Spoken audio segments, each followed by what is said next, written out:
We welcome you today for what has to our students become one of their favorite lectures.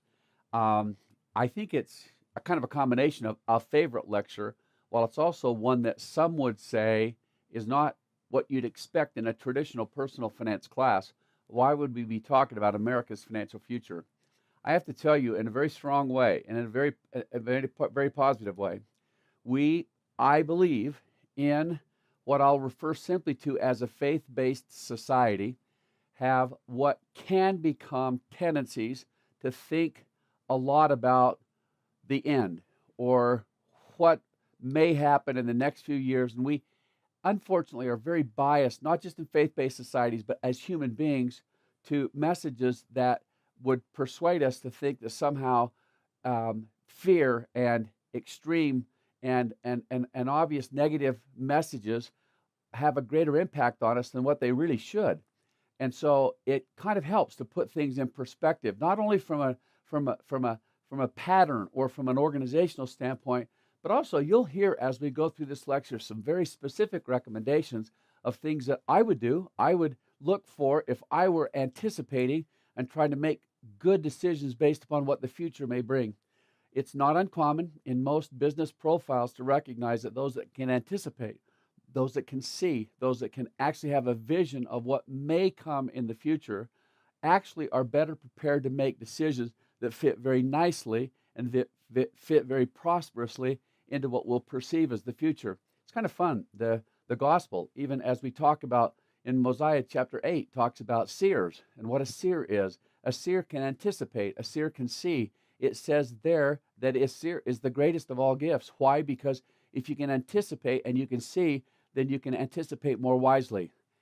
I'll just say this. I think it's important to kind of understand. I hope that you take it in the right spirit when we try to suggest what it might mean to us who would anticipate or would feel what things might be whenever I get into any kind of a session about what the last days might bring. It's very common. I think if any one of you were to sit down right now and give me a list of the things that are the negative events, the things that will be catastrophic or things that will be very difficult for us to handle, there would be those who could come up with very long, lengthy lists of the things that will happen in the last days. I love to ask this question of people. Could you also give me a list of the good things that will be taking place during that period of time? Unfortunately, our lists are quite short in that regard. I would only encourage anyone to kind of reflect that, of course, is certainly part of our theology, reflect on what the current apostles and the current prophets are saying.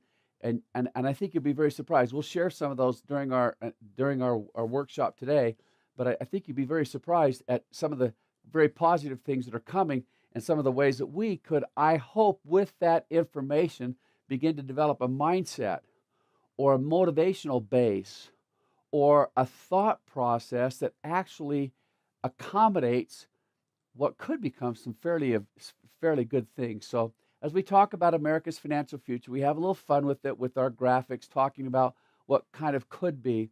And I want you to know, and I want you to reflect very positively today on the reality that we'll cover not only the things that are negative, but we'll also cover some things that are very compelling.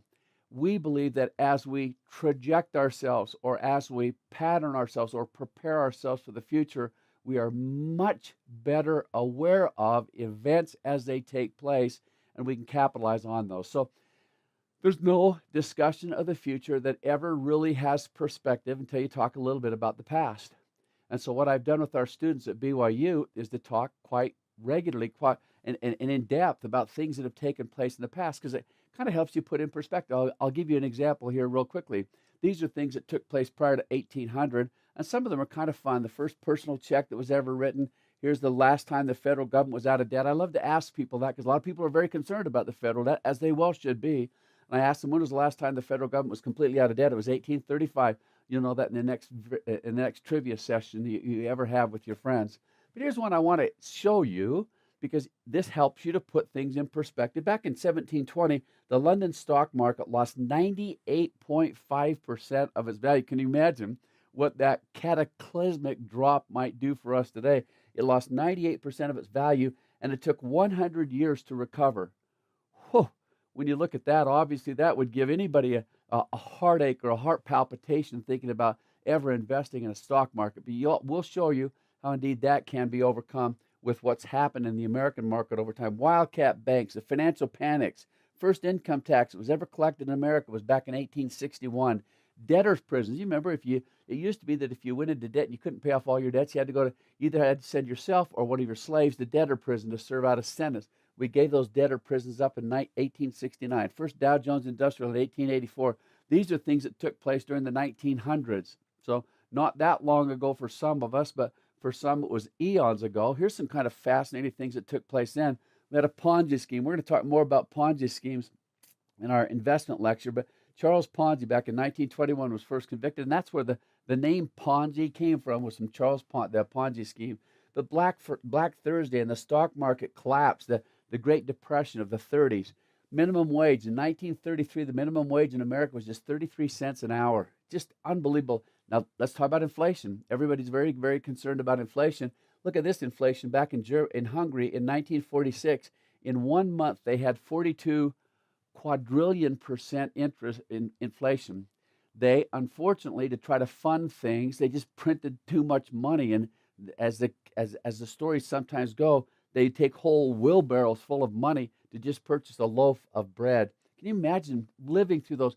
It kind of, I hope, gives you a balance and kind of a perspective of where we are today. When things start to turn a little sour, we often have a very narrow focus, and we see things as cataclysmic, as maybe not recoverable.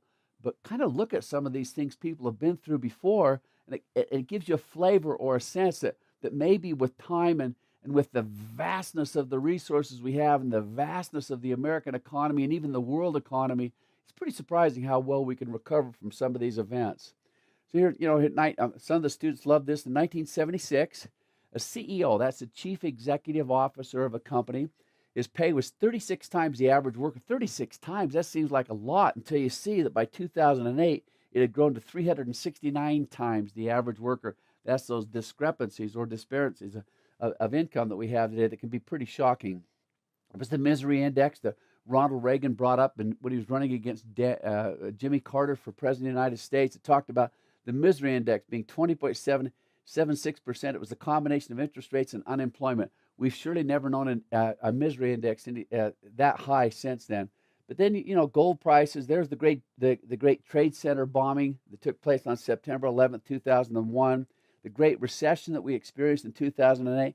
And one of the things that could have been, potentially disastrous if indeed the repercussions were felt as they could have or potentially could have been, and that's in 2011, there was one of the rating agencies that actually downgraded federal debt. I don't agree with that.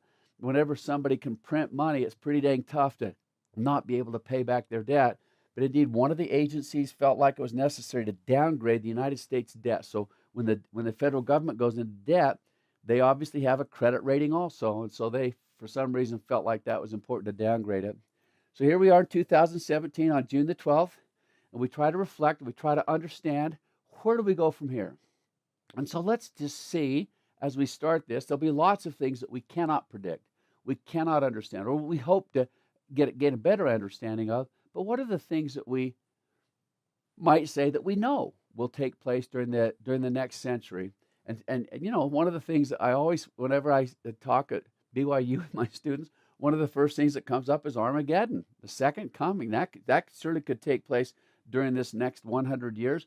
Most people kind of intuitively assume that the last days would suggest that might very likely happen. Well, we'll see. So here since 2000 has been all these people that have predicted the second coming, predicted some kind of an Armageddon or last days of events. A couple of them kind of specifically revolved around Utah, the Mormon faith. In 2015, a gal named Julie Rowe predicted that it would come. That was the Mayan calendar. Hers was in 2016. It would come, and obviously it didn't come then. And then there was a Lloyd Cunningham that they said that here in Salt Lake that had said that the Donner Party buried a time capsule, and in that time capsule they predicted it would be 2016. There's no shortage of opportunities to put some special date on your calendar as that day that you'll prepare for. As you do that, I want you to understand just very carefully or quite quickly what that might mean if indeed that date were to come soon. When I talk to my students in class, it's not been uncommon for someone to walk up afterwards and say, "Now, Brother Marsh, like, you're talking about setting up an IRA, and we're in our 20s, and like that would not, you can't even pull money out of it till you're 59 and a half without out of penalty. Why, why would we do that if there is a and they pause right there. They can't quite say, second coming because it's kind of hard for them to kind of have somebody know that they're even, interested in that. And I just say, we're going to talk more. We're going to take a lot more about it. But I'll just say this: there's a rule or a thought or a mindset that we've developed in all of our planning that I believe might serve your purposes well without any regard to any end game, and that is to always plan, to always prepare, to always dream, and to always build as if you're going to be here forever. This actually can become a tremendous experience. But we'll talk about it because there's a lot that I've got coming up that we'll discuss that. What else could happen during this century? Well, a lot of people would say certainly we're going to, each of us will die. Now, we talked a lot about this in our first lecture when we talked about more money than you'll ever need. So I don't want to get too much into it right now. You can go back and review that, but we reviewed what the deathclock.com, and the date that, it gave me was 2052, 99 years old I'd be. I talked about the mindset. They asked a question about whether you're, have an optimistic outlook, a kind of a normal outlook, or a pessimistic outlook, or a sadistic outlook, and the impact that can have. If I went back and typed in a normal outlook, it cut 25 years off my life. I just always like to emphasize that. I love everyone. Even if you need to turn off the recorder for a minute or turn off your computer for just a second and just ponder and reflect on what it might mean to have a little better attitude or take a little better approach to who it is or how we see the future. Because I think I can confidently give you a lot of very good reasons to at least explore the possibility of assuming something a little bit better. Then I went back and typed in pessimistic, and of course the sign popped up that said, "Hey, that time's already passed, so I hope you've had a good day." When I typed in sadistic, but I just wanted you to see, I thought it's kind of fun for you to know that I tell my students that my goal is to live to August the 2nd. That's my birthday. Just, you might want to mark that on your calendar and appropriately reflect that each year with some kind of an expression of your appreciation for all the things that you're learning here. I've, of course, recommended that all of my students do that, and it doesn't seem like many of them are following through on that, so perhaps you could be the first. So here's August 2nd, 2011. I want to live, so I would be 147 years old. I'd be 147 years old in 2011, or 2100, excuse me, 2100. I think that's a noble goal. I think that's kind of not a noble goal as much as just a very realistic goal. Wait till we talk about the innovations that'll change this world the most, especially medical innovations that can change the nature of our longevity. Already our longevity is increasing quite significantly, but I'll just tell you this, there's a good chance that before long it could exponentially increase. Because there really are circumstances, there are people that predict that indeed things could grow very differently. There's a Time magazine article, and it was a cover magazine for Time magazine when it first appeared. But it said if you'll live till 2045, that's the year that man will become immortal. We won't die after that. Now, of course, I'm not trying to tell you that that's the thing I'd check off on your calendar, but I just want you to know that there really are some very significant things to suggest that the best thing you could possibly do when it comes to your eventual demise is not hasten it by being pessimistic, and actually begin to fulfill and become a fulfillment of all you'd ever imagine by taking a much longer term view of life. What other things could happen during this century? Surely Medicare right now is projected to run out of money before 2024. So if you have grown to depend on Medicare, then there might be some problems with that by then. Right now, at current rates, by 2036, Social Security trust funds will be exhausted. And so, if you're receiving some kind of a financial benefit from Social Security, then you might want to worry about, I guess you'd think that you might want to worry about that. I'll just say this. There's a lot of people who say, Brother Marsh, could you just tell me, is there a chance that I'll still be collecting my Social Security check? With all the problems that the federal government has right now, is there a possibility that I might not get that? I'll just tell you my answer to it. I'll tell you, if the United States government is still waving a flag, meaning that there's not been some palace coup and there's been some not overthrow of the government and there's a whole new regime that's in or something like that, which I certainly don't predict or project, if the United States government is still waving a flag, you're going to get your Social Security benefits. Recently in Greece, they tried to cut down their pension, their kind of their public pension plan. They tried to cut the benefits down by 1%. There was rioting in the street and burning of buildings. I will also tell you that I believe that there really truly are significant and not that terrible of steps that we could take to solve the Social Security crisis. The sad thing is, it's not a financial problem that we face, it's a political problem. And right now, we're having a very, very difficult time coming up with a political solution to solve that. So I hope it brings some kind of hope. That might be something that you just consider very carefully. If you've got a Social Security benefit that's being projected, there's a very good chance you'll collect that Social Security benefit. In fact, I would put that as highly probable that you'll be collecting the Social Security benefit. There's nothing to worry about. Now, you might say, but how are they going to come up with the money? It's kind of a fun thing to talk about. Of all the governing entities in the United States of America, so you said might have United States or Utah, California, Nevada, something like that, or a city like Salt Lake City, Provo, New York, Los Angeles, something like that. Of all the governing entities, there's only one of those entities that has something that we refer to as a printing press. And you might say, yeah, but if you print too much money, then there'll be inflation. Let's just stick with the topic for right now. How can an entity that has a printing press not be able to give you the kind of financial benefit that they promised or that they committed to giving you by participating or engaging in the Social Security system? I'll just tell you that with that printing press and with the strongest and the most dynamic and vibrant economy the world has ever known, and is projected to become even stronger, you'll see as we do our compelling examples of things that are taking place today, I think you'll agree with me. There's a very good chance that you'll be collecting that benefit, so there's no real need to worry about that. So let's get started. What I'm going to do is divide my topics into two different sections. We want to make for absolutely certain that we cover first those things that we should be concerned about. There are 13 things that I want to kind of look at for you and just say, as we look forward, we try to project forward in America's future, there are things that you really should be concerned about. So as we try to understand those challenging trends or those things that might take place or the direction that will go, we have to assume that there will indeed be, there are tremendous challenges. There are tremendous challenges that we have to face.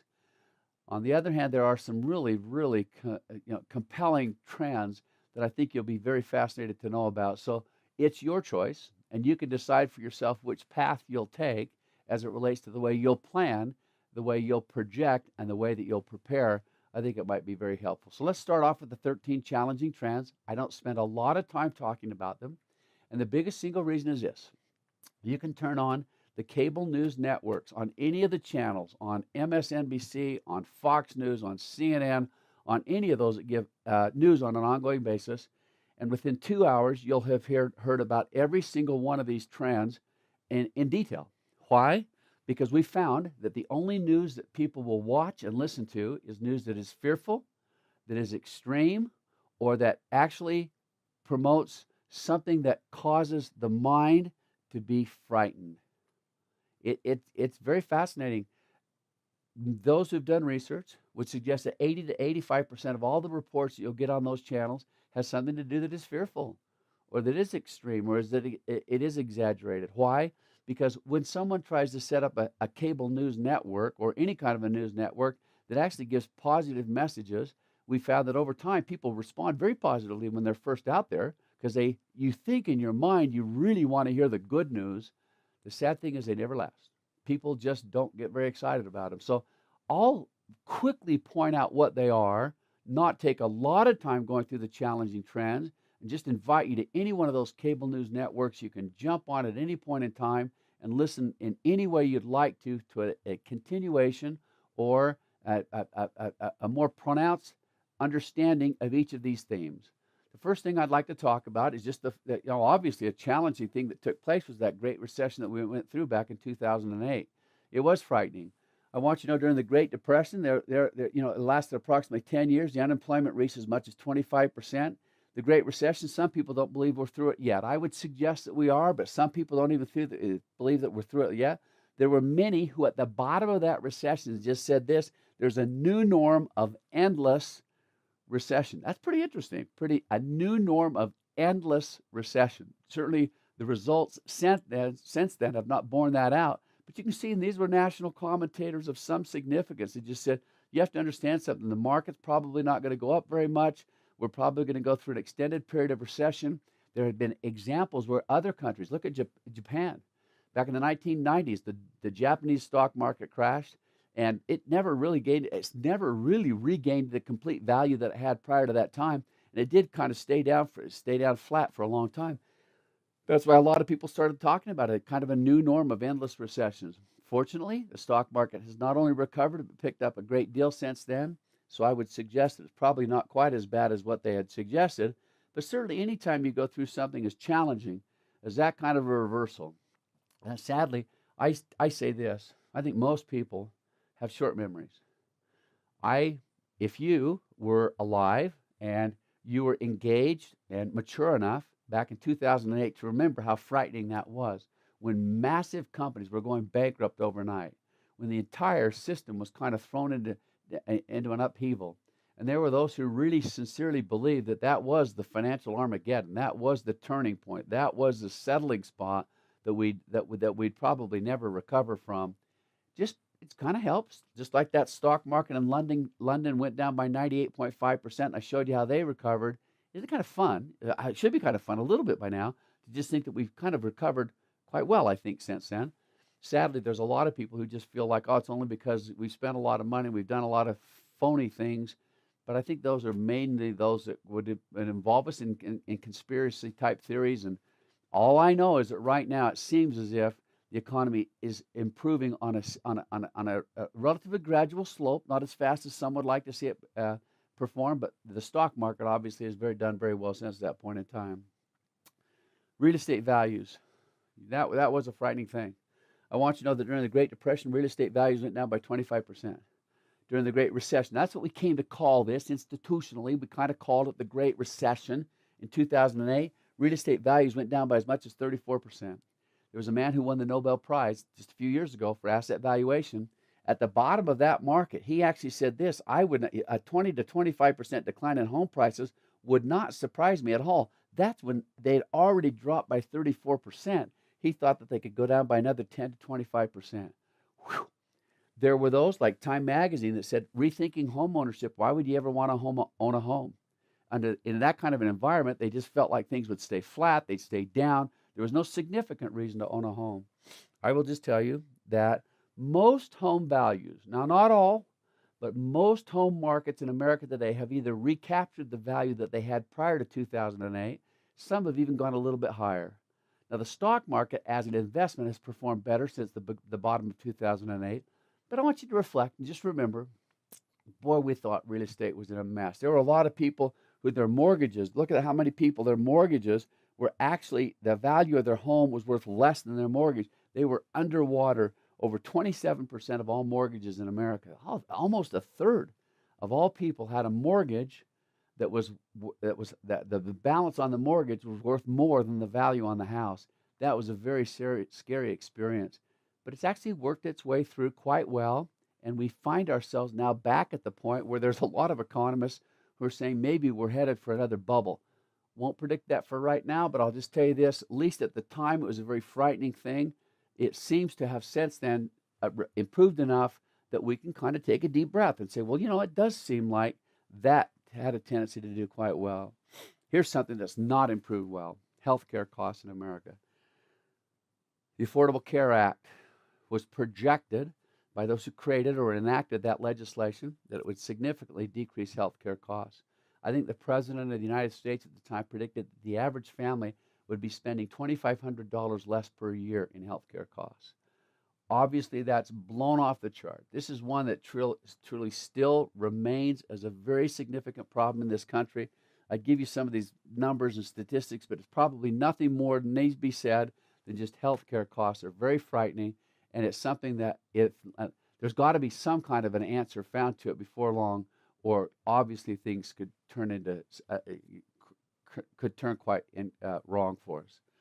Let me just say this: if healthcare costs are bad, if they're ones that really have become something that we're so deeply concerned about, let me tell you something else that's actually the inflation rate is even gone up more than healthcare costs, and that's public education, specifically higher education.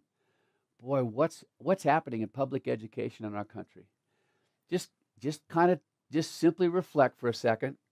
Here's out of 30 comparable countries throughout the world, the United States, here's the United States ranking. When it comes to math, we're 25th. 25th in overall performance. Science, 21st. Graduation rates, number 20. But look at where we are in spending per student, number 1. We spend more per student per capita than anybody else in the world, and we get those kind of results. Something's up. Look at this crisis in education and higher education. Pew Research did some research and asked 1,000 college and university presidents. These are just not man on the street type conversations. These are people that actually preside over colleges and universities. And they said this, 33% of them said that higher education is going in the wrong direction, and 50% of them said that we will lose our global lead in the next decade. Unbelievable. And I don't know if you can see this on the screen or not. There's medical care costs. That's that red line right there. That's medical care costs. That blue line right there represents college tuition and fees. It's also completely out of control. But I have to add, when we talk about the compelling trends, we talk about the innovations that will change this world the most, there is some good news. There's one more good piece of news that I want to share for all of those that know anything about the Brigham Young University. Actually, each year it is rated very well when it comes to managing and controlling costs. In 2016, of the 5 least expensive private universities, BYU Provo was number 1. Their tuition, their annual tuition was $5,300.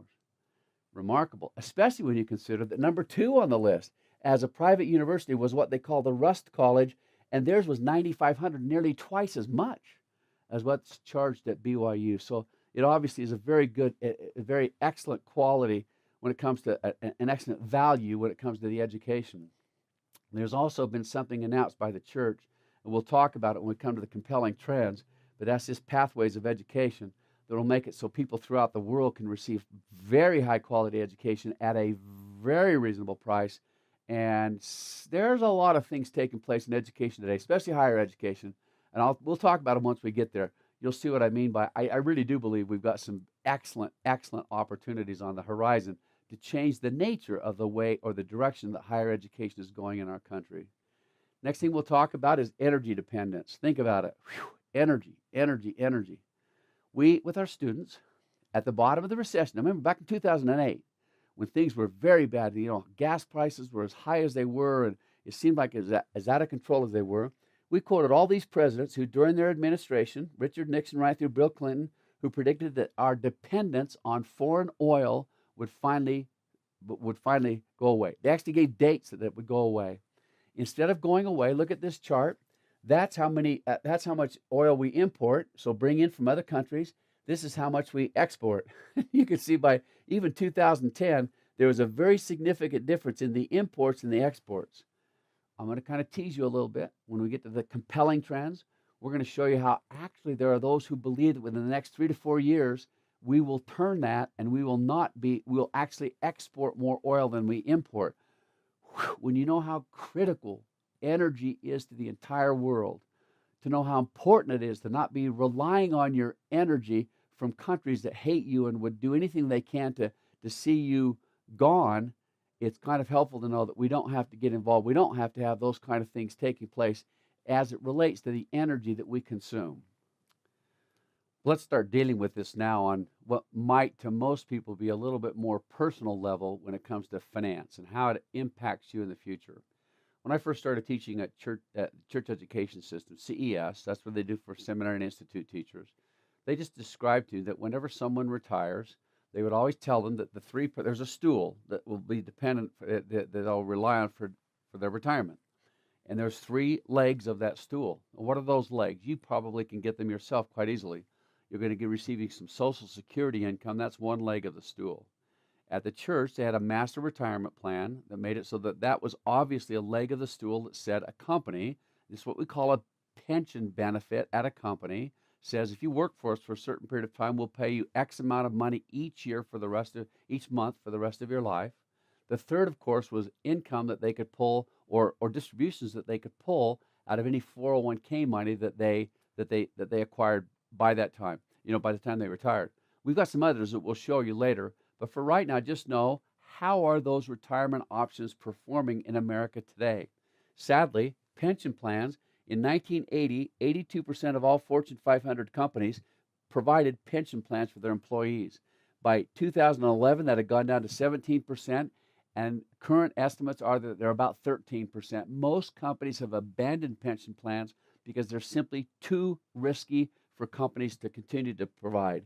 Social Security benefits, I won't get into great depth because I don't think it's critical, but it used to be that the benefits that you received from Social Security were projected based upon your lifetime to exceed the contributions that you'd made to the plan.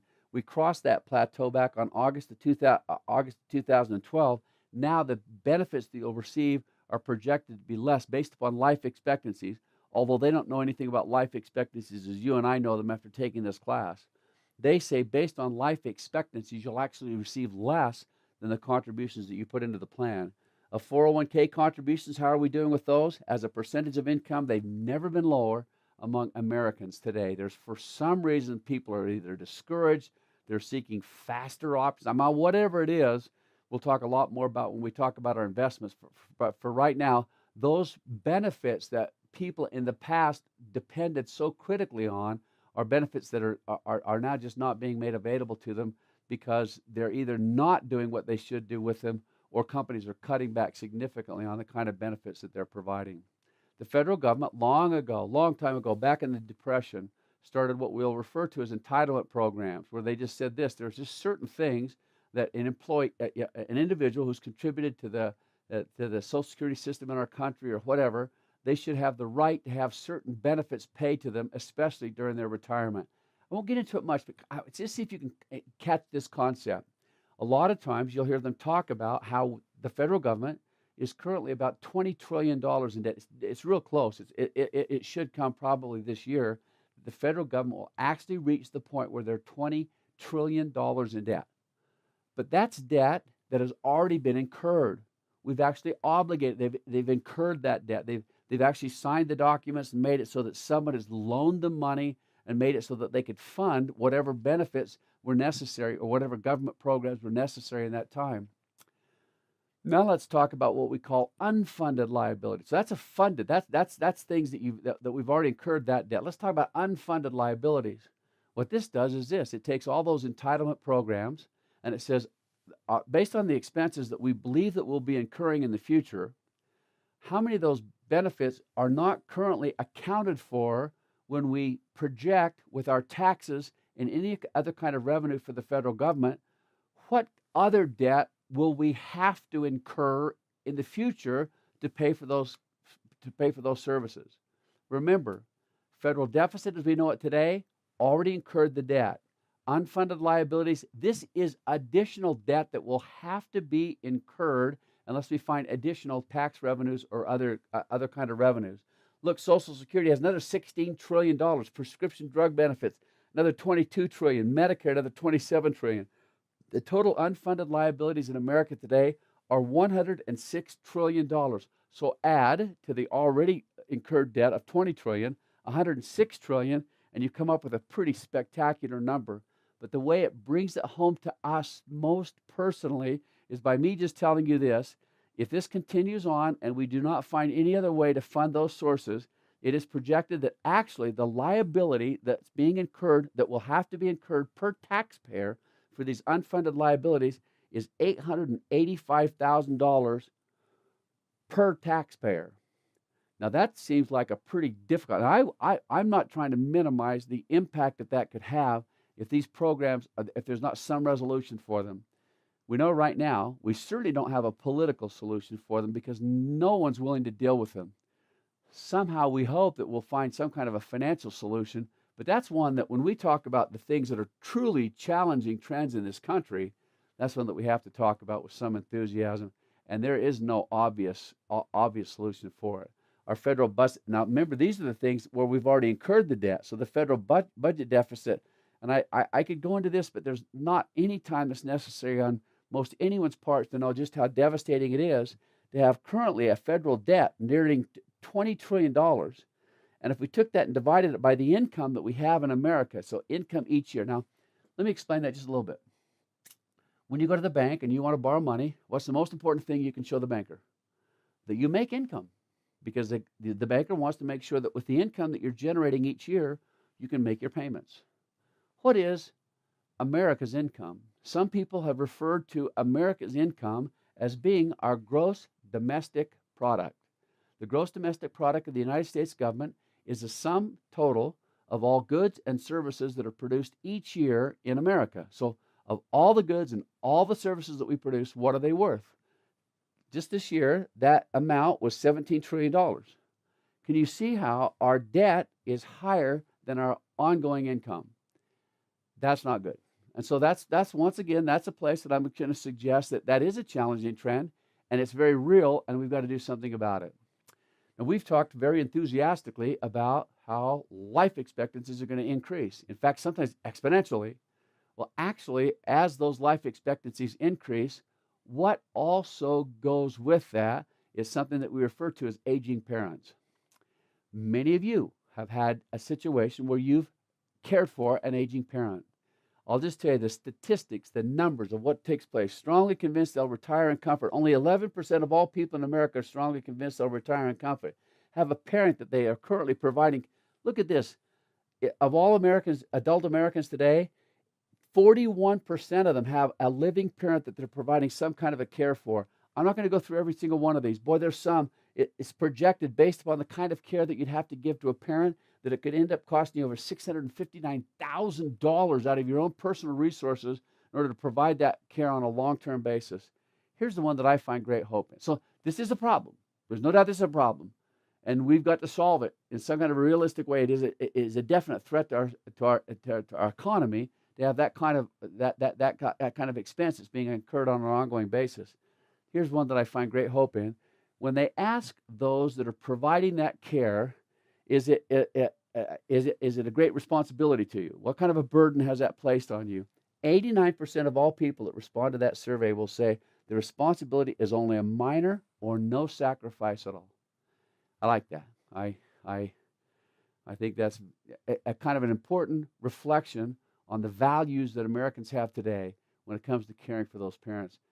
I believe that we're doing a pretty dang good job of it. But it is a burden, and it's something that we need to be very careful with. Now, something that's also very closely related to having parents that get old and need to have extra care is the fact that in our economy today, for whatever reason, it's much more common for people to say that they will not retire at age 65. Now, think about that. So if you're a young person, so when I'm teaching my students at BYU, I have to say, look, you're going to go out there and compete for jobs. But actually, they're starting to compete with jobs a lot more with people that just do not want to retire. When we asked people in 1980, will you retire? Will you work past the age of 65? Only 14% of them said that they'd work past age 65. In 2010, you asked that exact same question, 75% said they'll work past age 65. I saw some research yesterday that said that number's gone up. That number's now gone up to 83% of all people project that they'll work past age 65. Now, you for yourself can ask, why would they be doing that? It might be because they're so healthy. We're much more healthy when we turn 65 today, so we might want to work a little longer. It might be that there is some noble and wonderful thing that we'd like to accomplish beyond age 65. It might, unfortunately, be that a lot of individuals do not feel like they have the financial security to retire at age 65. Not only do they have do they not have the assets that are necessary, their fear. Fear is also an overwhelming burden that says, I just have to keep working in order to make ends meet. We hope to reverse some of that when it comes to our discussion. But think of the pressure that places on our workforce to know that so many people will continue to work, even though it might not be something that they would normally project or anticipate. They'll just continue to work. Fortunately, I do work at a job where I once asked my supervisor at BYU how long, if there's some kind of an age out for me, and he said that he thinks that I can teach as long as I'd like to. Indeed, this is my greatest joy, and so I would like that to be the case. Our debt levels, we're not going to continue to go. I want, the federal government is all, is terribly in debt. See, that's just so close to $20 trillion. I actually checked that on June 12, 2017, just today, and look at that. It's almost $20 trillion. But look at our mortgage debt, almost $15 trillion. Look at our personal debt, almost 18 trillion. Our business and municipal debt, almost 13 trillion. The total United States national debt currently stands at $67 trillion. Never higher. All those are record levels in each of those categories. And you know what comes next. It's just growing exponentially. Somehow people have just not got the idea or the feeling or the sense that debt can be quite cumbersome, quite burdensome, and can be a great threat to our eventual security if we don't find some way to temper it in reasonable ways. We always know this, that taxes, well, that there's a great threat that taxes will increase in our country. That's definitely a challenging trend. I'm going to talk about, on our compelling trend, something that I think you'll find a little helpful when it comes to taxes. But I'd also like to suggest that there's a number of different ways that taxes can indeed pay for or make sure that our obligations are cared for without there being the kinds of tax increases that a lot of people project or believe may be necessary. Our last one that we're going to talk about, 13 challenging trends, has to do with our adult children. In the book that I recommend for my students here at BYU, it's called The Millionaire Next Door. And The Millionaire Next Door, they've devoted a whole chapter of the book to something called economic outpatient care. And that entire chapter is about individuals who are currently providing some kind of payments to adult children. And I'll just tell you this, they even specify in the book, they're not talking about education. When most of those that are interviewed for that book will say that they will help with the child's education. Sadly, there's a lot of situations where individuals have incurred long-term obligations by committing themselves to helping adult children even past education.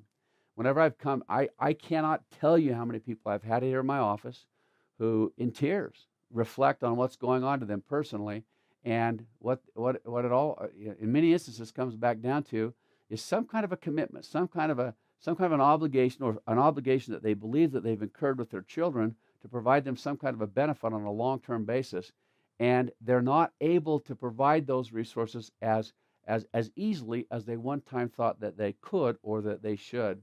And it turns into a real holocaust. I'm going to tell you something that's important right now. First of all, I'll put up their adult children so you can see it. I want to tell you something I find very fascinating. How many of you have known someone who said, you may have said this yourself, as a child is growing up, maybe in high school, you'll say something like, if you'll get good grades, I'll pay for your college.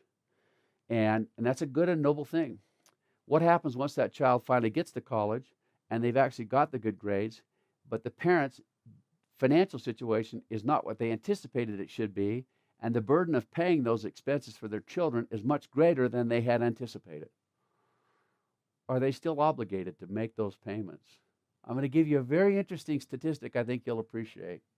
When I ask my students, so I teach two classes at BYU. I teach the faculty and staff class, the older, for the older people, and I teach that I don't know, all of my faculty and staff would like to be known as the older people, but older only relative to my student class, where they're just going through and they're in their early 20s.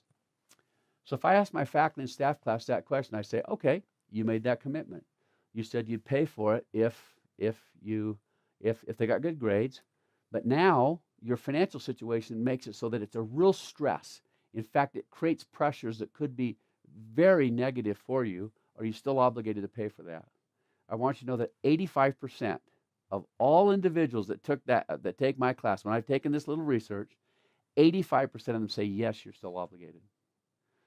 I hope that it would bring you some comfort to know this. I've asked my student class that same thing. I've tried to not reflect in any way some kind of a bias, as I simply say, your parents said that they'd pay for your college education, and if you got good grades, you get good grades, you're here at the Brigham Young University, and now it's a real pressure and creating a hardship for your parents to continue to make those payments.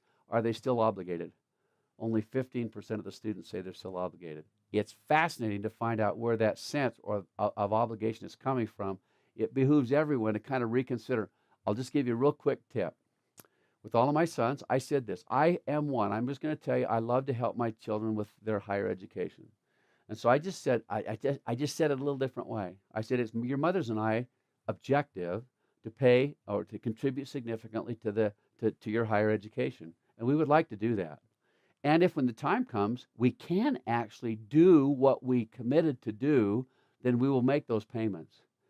But I said, I want you to always have a plan B, because I want to have the right at that time to say, it doesn't seem like financially I'm as able to make those payments as I thought I was, so I have to have you rely on Plan B. And we all know what Plan B is. We find that 62% of all students at the Brigham Young University today are receiving no support from parents whatsoever as it comes to their college education. They're figuring out a way to do it without that help. That's Plan B. Plan B is the parents' help is not what it was anticipated to be. Therefore, you just need to do what 62% of all the students there at BYU are doing. And I think it's helped. I think it gives my sons. I have 5 sons. I think it gives them perspective too on the enthusiasm I have for their schooling, but the objectivity I have to know that there always has to be a Plan B to make sure something like that works efficiently. So I hope that you have that same thing. I didn't really go through that, and maybe I'll put that back up. The obligations that we're incurring for our adult children back in 1980, 61% of all young people were receiving some kind of assistance from their parents. By 2012, that had grown to 80%. And I saw some recent projections that said that 85%. I just get that statistic. 85% of all adult children in America today still receive some kind of ongoing assistance from their parents. That's just staggering. I hope that somehow we can all work on ways to begin to reverse that trend. Speaking about trends, what I'd like to do then is make this gigantic shift. All we've done so far is to talk about the very challenging trends that are taking place in the country, things that you've heard of before, things that you've become very aware of based upon all the voices that will regularly make certain that you are very aware of what those challenges are. Now let's see if we can build a pattern. Let's see if we can build a picture. Let's see if we can recreate an America that we believe actually has hope, actually has vision. I'd like you, as you hear each one of these trends, to just ask yourself simply this question: who has actually communicated any of this information to you? Have you heard it? Have you seen it? Have you recognized? Have you had anybody? Because I'll tell you this, as we've gone through this class, many people will stop me and say, Brother Marsh, I just don't get it. I don't know where all these messages are coming from, because I've never heard these things. I once had a couple work for the State Department that came to Education Week, where we talked about some of the things that were taking place. And we did this lecture, and then right after it, we did one that's called the World-Class Prosperity that we'll talk a little bit about with this. This individual, when we came to the end of the class, just said this. He stood up right after, just when it was coming time to quit. And he said, look, he stood up, he's sitting right in the front row with his wife. He stood up, he said, look, I just got to say something.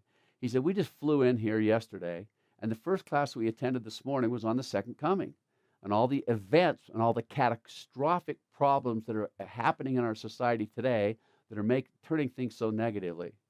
And he said, I was quite convinced. They were messages I'd heard a number of times before that I frankly agreed with most of them.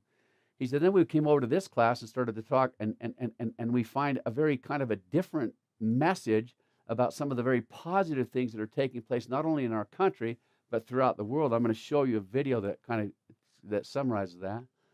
And he said, I just have to tell you, I'm far more compelled by this message. This is something that actually makes me empowered.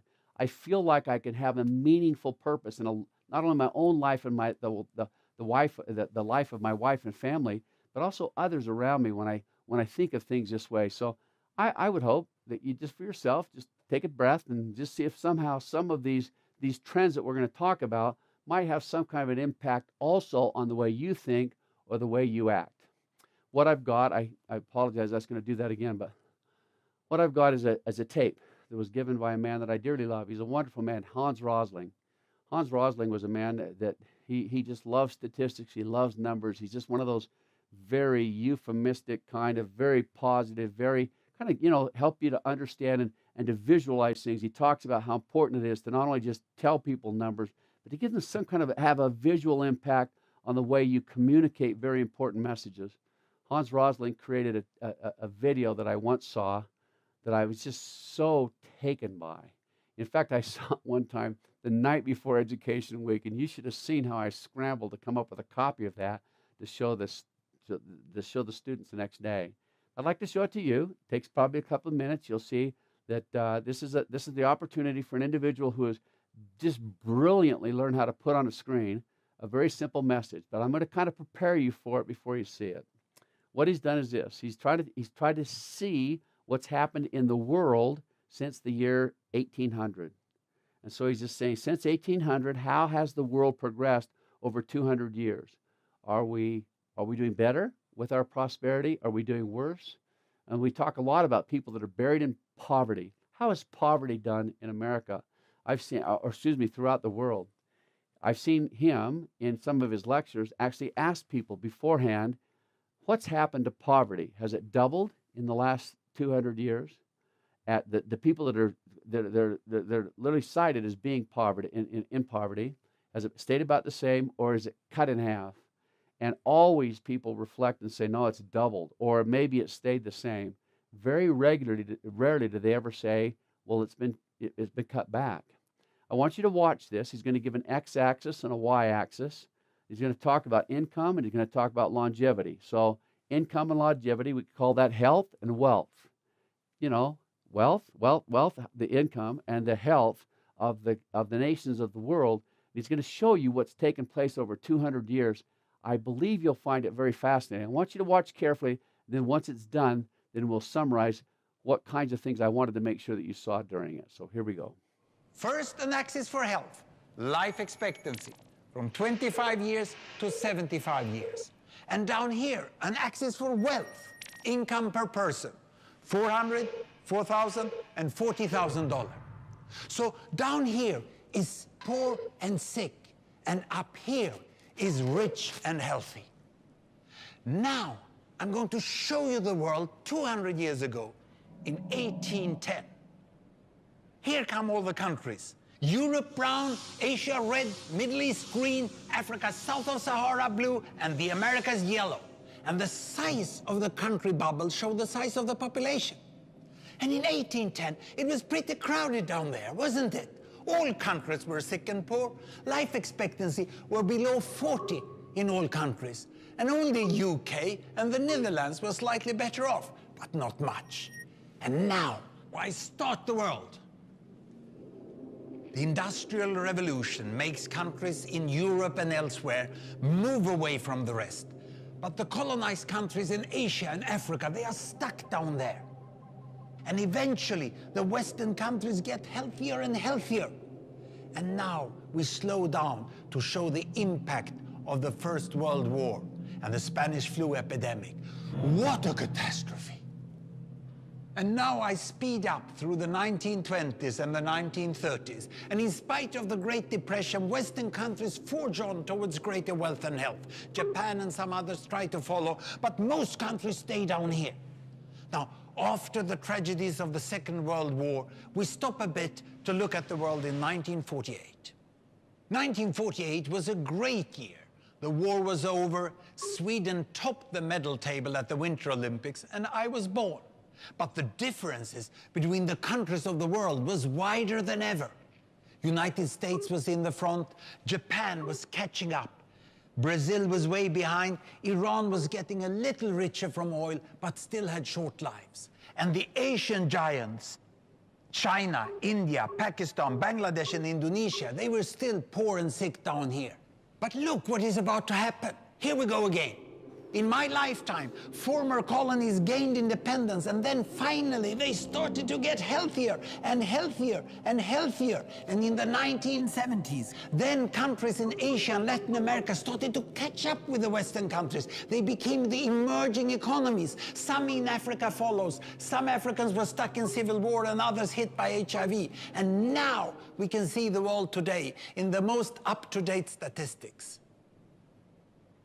Most people today live in the middle, but there are huge differences at the same time between the best of countries and the worst of countries. And there are also huge inequalities within countries. These bubbles show country averages, but I can split them. Take China, I can split it into provinces. There goes Shanghai. It has the same wealth and health as Italy today. And there is the poor inland province Guizhou. It is like Pakistan. And if I split it further, the rural parts are like Ghana in Africa. And yet, Despite the enormous disparities today, we have seen 200 years of remarkable progress. That huge historical gap between the West and the rest is now closing. We have become an entirely new converging world. And I see a clear trend into the future. With aid, trade, green technology and peace, it's fully possible that everyone can make it to the healthy, wealthy corner. Well, what you just seen in the last few minutes is a story of 200 countries shown over 200 years and beyond. It involved plotting of 120,000 numbers. Pretty neat, huh?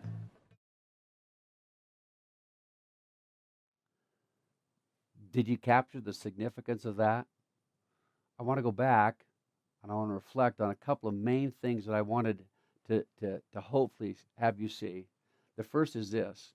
All he did was, remember we talked about it, he's going to talk about poor and sick down here, and he's going to talk about rich and healthy up here. So here's your lifespan, and there's your income. So lifespan, income, there's your longevity, how long you live. Here's the income, how much income that you're making over that time. Wasn't it fascinating that back in the 1800s, back in 1810, everyone, all the nations were packaged down here at this bottom that we might call poor and sick. Even the United States of America was having significant problems with health at the time and with income that people had. Wasn't it just tremendous how, as he started off and he built, here's 1919, and to see how much progress some of the countries of the world had made. But look at the rest of the countries. Look how fascinating it was that the blues, those in blues and reds and the browns stayed right there. They were buried. They did not make progress. So had we had this exact same conversation back in 1919, you could say, no, they didn't make much progress at all.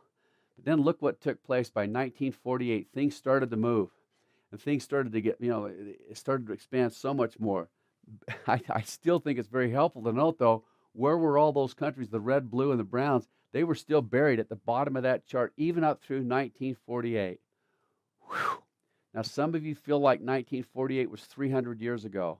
But just know, just during that very small period of time then, between 1948 and where we are today, look at how much progress those countries, those nations of the world made that were so helplessly buried at the bottom of that chart for so many years. They made great help and made great strides in catching up. And it takes my breath away to hear him say that really, truly, with all the innovations, the technology, the green trade, the technology that he talked about, it could become the case that we could all make it to what he called the healthy, wealthy corner as these technologies become ours. I'm going to show you a lot of other quotes. I'm going to show you a lot of other opportunities to just expand for yourself this possibility that when it comes to those things necessary for survival, those things that are necessary to live a comfortable life, I just can't wait to show you the kinds of tools, the kind of resources, and the kind of innovations that are taking place today that could make that possible. So let's look. Let's just kind of go back and take a look real quickly at these things that I'll call compelling trends. Some of them I won't take a lot of time with. Others, I will take some time. I do want to stop. I do want you to see what's taking place and make sure that you capture the significance of it. The first thing that I'm going to talk about is this. We always hate to see an economic reversal. We always hate to see corrections. Most of all, we hate to see recessions and even depressions. But actually, and most people kind of intuitively understand this, it's healthy. It's healthy if the economy can rebound and start back on another path. Why? In the same way, most all of you here have heard that there's something called burning down the forest. Why do you burn down a forest periodically? Because as a forest grows, there's so much undergrowth, there's so many roots, there's so many kinds of things that get mired in the soil around the trees that it literally chokes off the oxygen and the watering resources that they so desperately need to have to survive. So actually, in the most curious way, and so many people have such a hard time understanding this or seeing this, you have to purge that periodically. You have to burn down the forest. Well, in the same way, the same principles affect or it can impact an economy as things get out of control. We've seen it happen. There's a couple of quotes I think you'll like with this. Johann Goethe said, "Everything in the world may be endured except continued prosperity." And we know that even scripturally there's some evidence of this, where we see that, yea, and we see that at the very time when the Lord doth prosper his people, they do harden their hearts, and they do forget the Lord their God, and this because of their ease and their exceeding great prosperity.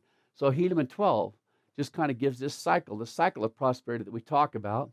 And it just says this, that as the Lord blesses us with such great prosperity, then he has to send famines and plagues and pestilences and curses periodically to remind us of who we are and where those resources came from in the beginning. And it actually can be a good, refreshing process to see that happen. So if that's the case, then to have a great recession that we called it back in 2008 can actually be very good. And I'd like to suggest that as the first thing. It could become very helpful to see things like that take place. Now, when we talked about the things that were bad that took place during the recession, we talked about how real estate values plummeted so much. Not only did real estate values plummet, but also interest rates kept getting driven down and down and down. What would that normally lead to? It would lead to the reality that actually real estate, for those who are purchasing real estate after that, became much more affordable. And so as we look at something called the Real Estate Affordability Index, now see if you can catch this. I don't want to spend a lot of time with it, but look at this. So right here, here's the median price of a home. This is back in early about in 1990. Here's the median price. The median means average. That's just one of the kind of three averages that we normally use. But for right now, that just means we took all the homes in America that cost more than that and all the homes that cost less. Where was the actual home, the 50% right there in the middle home, home price?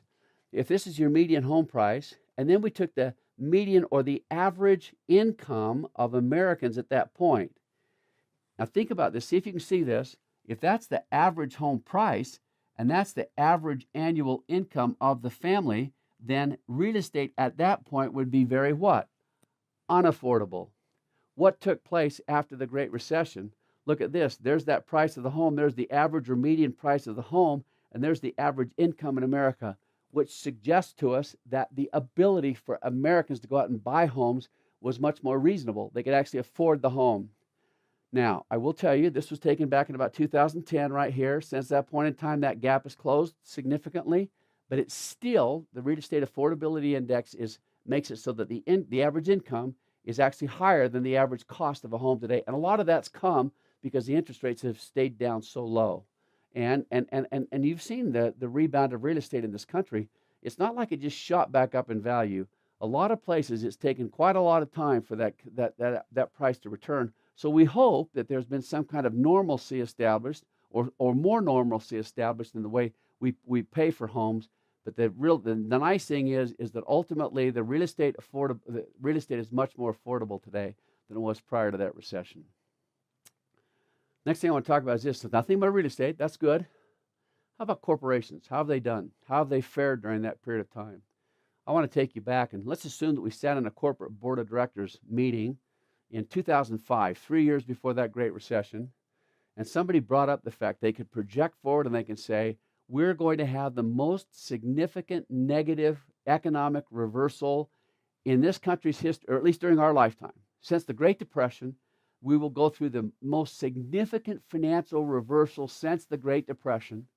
It will happen. We will print trillions of dollars. We'll have cataclysmic things taking place with major companies going broke and huge amounts of government infusions that are necessary to get us back out of that. What would you think would happen to the overall strength and financial integrity of corporations in our country? You'd think that for not only then, but for a long period of time, we would suffer quite a bit. Actually, the reverse has been the case. Corporate profits today are actually stronger than they've been in history. I will tell you that I do have a chart coming up here real soon. It's actually moderated a little bit, but even still, the corporate profits are very strong and their cash positions are also very strong. And now they're investing in other companies. So from a corporation standpoint, it certainly seems as if they have a lot of confidence in where the future is going. And I've got some numbers up here about what corporate profits were doing in history. I will show you this little chart. This is one that shows corporate profits. Here's back in 1952, where corporate profits were about 6%. But look what's happened to that chart over that period of time, and you can see just how much they've grown. It's very significant. They're much higher than they were. Now this finishes off right here at about 2010. I will show you that there has been some kind of a dip since that point in time, but I will tell you that they're still higher than they have been on the average over that period. So actually, if I'm going to recommend some investments for you at some point in time, what would I recommend? I would surely want to make sure that you're investing in corporations that have good, strong profits. And I'd want to make sure that you also invest in corporations that have good cash positions. They have the good cash on hand to make sure that they can pay their debts. There may never been a better time for that. And I'll show you in our investing class just what kind of significant changes have come about because of that. Never been higher. 75% of reporting corporations beat their earnings estimates. They're holding on to $2.5 trillion in cash right now. The consensus is that there's projected profit growth in each of those corporations. So it's just kind of fun to know that indeed there are some very significant things taking place that people that are overlooking when they forget that in 2008, many of the major corporations in America either went bankrupt or I shouldn't say many, but a lot of them did either went bankrupt or they had significant financial reversals. And look what they did with it. I believe that they behaved just brilliantly. So, there's the consumer cash that's back in the market. I won't go into this right now. This is all the cash that's built up in money market funds over that period of time. Now, if it's building up in money market funds, what's happening then? Even though the corporations have done very well, consumers are still quite fearful. Investing in a money market fund is much like burying your money in the ground or something like that, because it's a very extremely conservative way to reflect the fact you're not very positive about the future of the country. Look how many consumers are still burying their money in the bottom of those money market funds. And even though there's record highs in each of those places, it's just very fascinating. So I did put down the things that are record highs, not just consumer profits and cash positions. Look at this. Consumer cash in bankruptcy in the money market. Corporate cash on hand is at record highs. The per capita net worth of individuals in this country is at record highs. The free cash flow in the country, personal income readings. Can you see how many things? I don't want to get buried in it because it'd take a lot of time talking about each one of them. But look how many things are really, actually, the number of job openings that are taking place in this country. You can see that things are obviously improving very nicely. These are job openings since the year 2000. And you can see that there's a lot of jobs that are waiting for people. And it's pretty strong. It's pretty kind of a nice thing to recognize just how significant all those things can become to us as we reflect on them more positively. In our investment class, we've learned that one of the two most important things you can possibly ever do is to diversify your investments very well and to allocate those investments wisely. We've said that if they're diversified correctly and allocated wisely, history, and there's no guarantee of the future, we know that, but history would suggest to us that will protect the value of the asset during that period of time. How did it do during the Great Recession? There's been some great research. This is the Ibbotson Group that just said this. They argued that asset allocation and diversification are still very valid based upon the drop that took place in 2008 and 2009. They would just suggest this, that it demonstrated that indeed what we've taught you in the investment class, that diversification and allocation is very. So in other words, that became one of what I would refer to as one of the compelling trends that showed us that things are better than what we'd suggest. Let me ask you this question. Some of you have been through economics classes before. You're at least moderately aware of economic principles. In that same meeting that I just talked about we had in 2005, let's just assume that we said this. We said that over the next 5 years, there's going to be a major collapse in the economy. But during that period of time, what the federal government's going to do is one of the answers to our problem is they're going to cut interest rates dramatically. They're going to print a lot of money. You wait to see how much money they've printed during that period of time or that they've borrowed. So it's money that they did not earn, they did not get in tax revenues. They just either had to borrow it or they had to print it. And I said they would pour nearly $5 trillion, trillion with a T, so hard because billion seems to be more than what I can comprehend. Sometimes 1,000 seems to be more than I can comprehend. But I want you to just kind of think carefully about what it means to have $5 trillion. If I'd have given a good economics class back in 2005 and I said $5 trillion being poured into the economy, what would you naturally say would happen? You'd say, wow, that will just drive inflation and interest rates through the roof because there'll be so much money out there to be lent out. It'll make it so that somehow they can chart, the interest rates will go way up and inflation rates will go up. What's happened to that? Why is it that interest rates over that period of time and inflation are still at record lows? It's stunning to see how little inflation has gone up. It's actually been quite tame during that period of time, and interest rates have obviously been at the bottom. They've been at the lowest point that they've been in history, and they just stayed there relatively low. And so here's an article that talks about the same thing. Where's that inflation? The monetary base has ballooned. yet inflation seems far off, or does it? And so this article talks about just the significance of seeing those things stay down. And all I ask you to do is just say, whew, in the middle of all this catastrophic problem, what has happened to those principles that we've kind of taught before in the past, that somehow, boy, if you print that much money, you borrow that much money, and you inject it into the economy, it can cause all sorts of chaos and frustration with inflation and interest rates. For whatever reason, the combined federal deficit spending on money, like I just talked about, it's actually, this says $4 trillion. Since we printed this it's gone up to $5 trillion now. So $5 trillion extra dollars have just been printed or borrowed and thrown into the economy during that period of time. That should have had just a terribly detrimental impact on our economy. And for whatever reason, I would call it a compelling trend, it has not.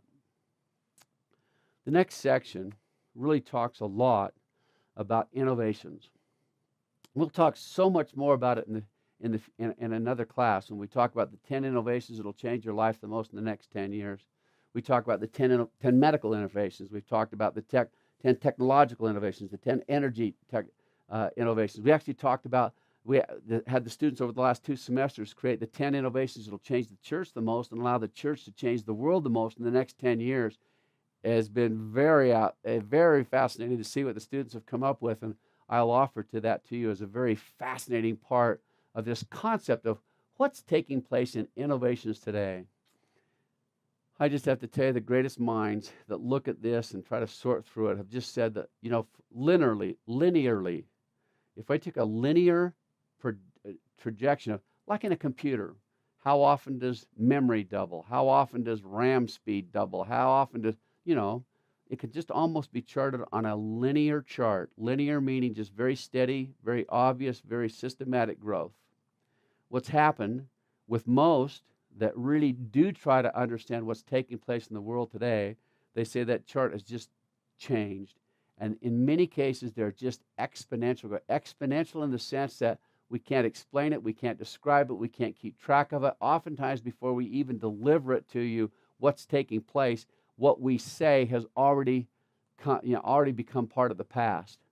I like to say this: if there's anything about listening to America's financial future, it would make it so that somehow you, in your own mind or in your own path, can begin to project your own personal participation, your awareness of, or your utilization of these great technologies.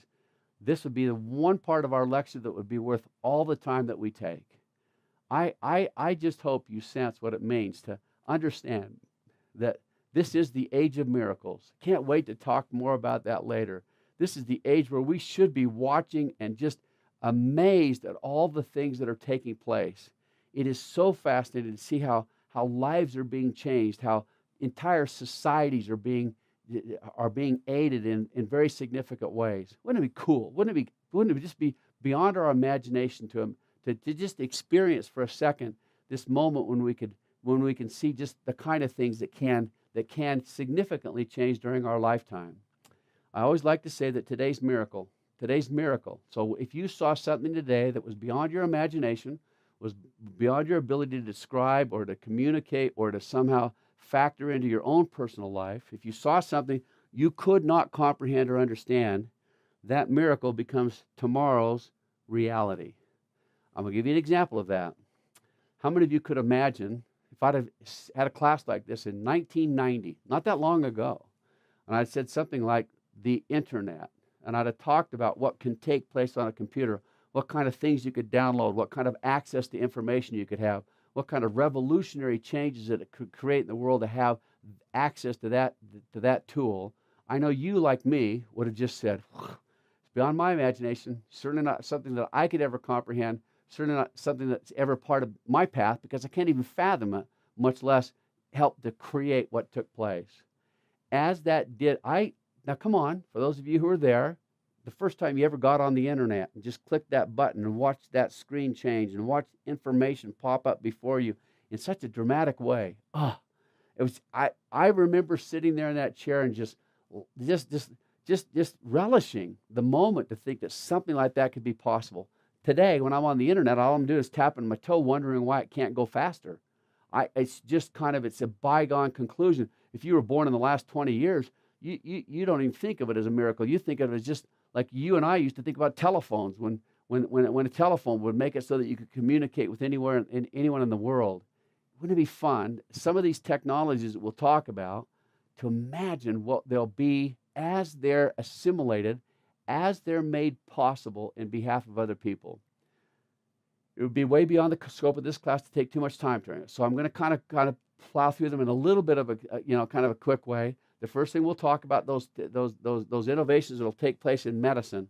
That's one of my favorites, just because I've got a son that's hopeful to go into medicine to contribute to part of this, and I've seen medicine become such an integral part of our lives and integral part of the way that we do what we do, and to see the changes that are taking place today. But I just, in a very quick way, just want to just kind of put down what the students said were the 10 innovations in medicine that will change your life the most in the next 10 years. Certainly we're not going to go into every one of them. Stem cells, nanorobotics, ultrasound surgery, healing people without even having to cut, mapping and diagnosing the DNA human genome. Oh, you just imagine what changes it would make in longevity if even stem cells, forget about everything else and just say stem cells, where we have the opportunity to take a cell that you came from in the beginning, and to then just recreate that cell and make that cell become any part of the body or anything that we'd want it to become. It's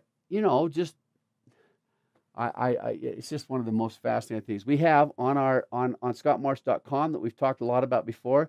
Some of these, in this case, it was 21 days of innovations that'll change your life that we recommended back in that time. But each year, the students are asked to recommend the innovations that they feel like will be most significant. For those who'd like to have just a nice, instead of turning on one of those cable news networks that preaches nothing but fear and extreme and disaster, why don't you turn on something that's called TED Talks? I talk about them in my class all the time. TED, T-E-D. If you've never seen them before, it's not a guy. It stands for Technology, Entertainment, and Design. They're workshops where they have the most brilliant people in the world come together, and they give them 18 minutes to communicate their message. What's going on in their life? What's happening in their dreams? Where are they imagining things are taking us? And the neatest thing is they only get 18 minutes to talk about what it is. So they're just very short. But I'll just give you one. Here's one that's on your homework list for tonight. Will you do this? Here's a guy named Daniel Kraft. Daniel Kraft said, "Medicine's future." There's an app for that. Just for fun, go watch that and find out what he says about where medicine is heading. And this one was done like 4 or 5 years ago. And so a lot of the information he's got on there, you'd think, well, we've already got some of it. You'd be stunned. I like to think that when I say the 10 innovations that'll change your life the most in the next 10 years, these are things that are actually happening right now. We have the existing technology. We might need to be ramping it up or doing something with it to make it so that it's available for everyone. But there are things that are really already available. They're very significant, and that's one. So Medicine's Future, there's an app for that. Just go to TED. In fact, what you could do right now is just type in on a Google search, just type TED Kraft, and it'll come right up, and you'll be able to see that. I think it'll be very helpful for you. Energy efficiencies that are taking place. I talked, as we discussed, the things that should concern us. We talked about our net reliance on foreign oil. Whoa, if I could only show you, and I'll just, for right now, you guys already know that this is the case. Energy, we're just changing that so dramatically. Actually, that's been one of the most dramatic byproducts of what took place during the time between that Great Recession and where we are today. What's taking place and how we're now not so dependent on, and at some point we'll not be dependent at all on foreign oil or foreign energy sources. It is just something that's beyond our imagination how dramatic that can be. Transportation that are taking place in our country. I like to tell people, don't buy cars right now, especially new ones that cost a lot of money. That could just, in the next 5 years, things could change so dramatically. I love to talk about how I in my classes, I'll tell them, I really believe within 5 years, you'll need to have a vehicle to go someplace, and you'll just punch a little button on your smartphone, say, I need a vehicle, and the vehicle will show up at your doorstep, but no one will be driving it, and you'll just jump in and tell it where you want to go, and away it'll go. And you say, it just seems so intergalactic. That seems like that might be 200 years away. They actually have the vehicles that are doing it right now. The only thing that they'll need to do is get people accustomed to the fact that they'll actually be much safer than the ones that you're driving. I like to ask people, like when you're going down the street, what do you want to have coming at you, a driverless vehicle or a teenager texting?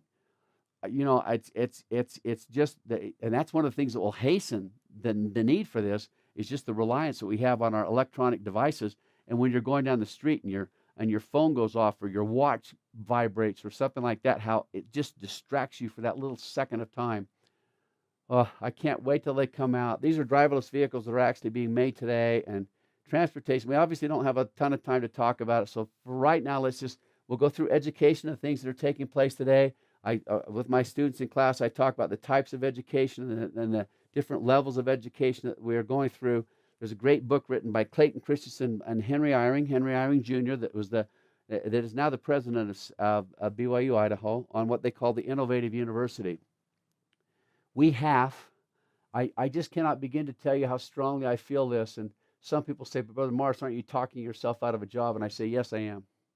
We have to get to the point where more education takes place in the way that you're receiving this education right now, in an environment where you don't have to come to a classroom.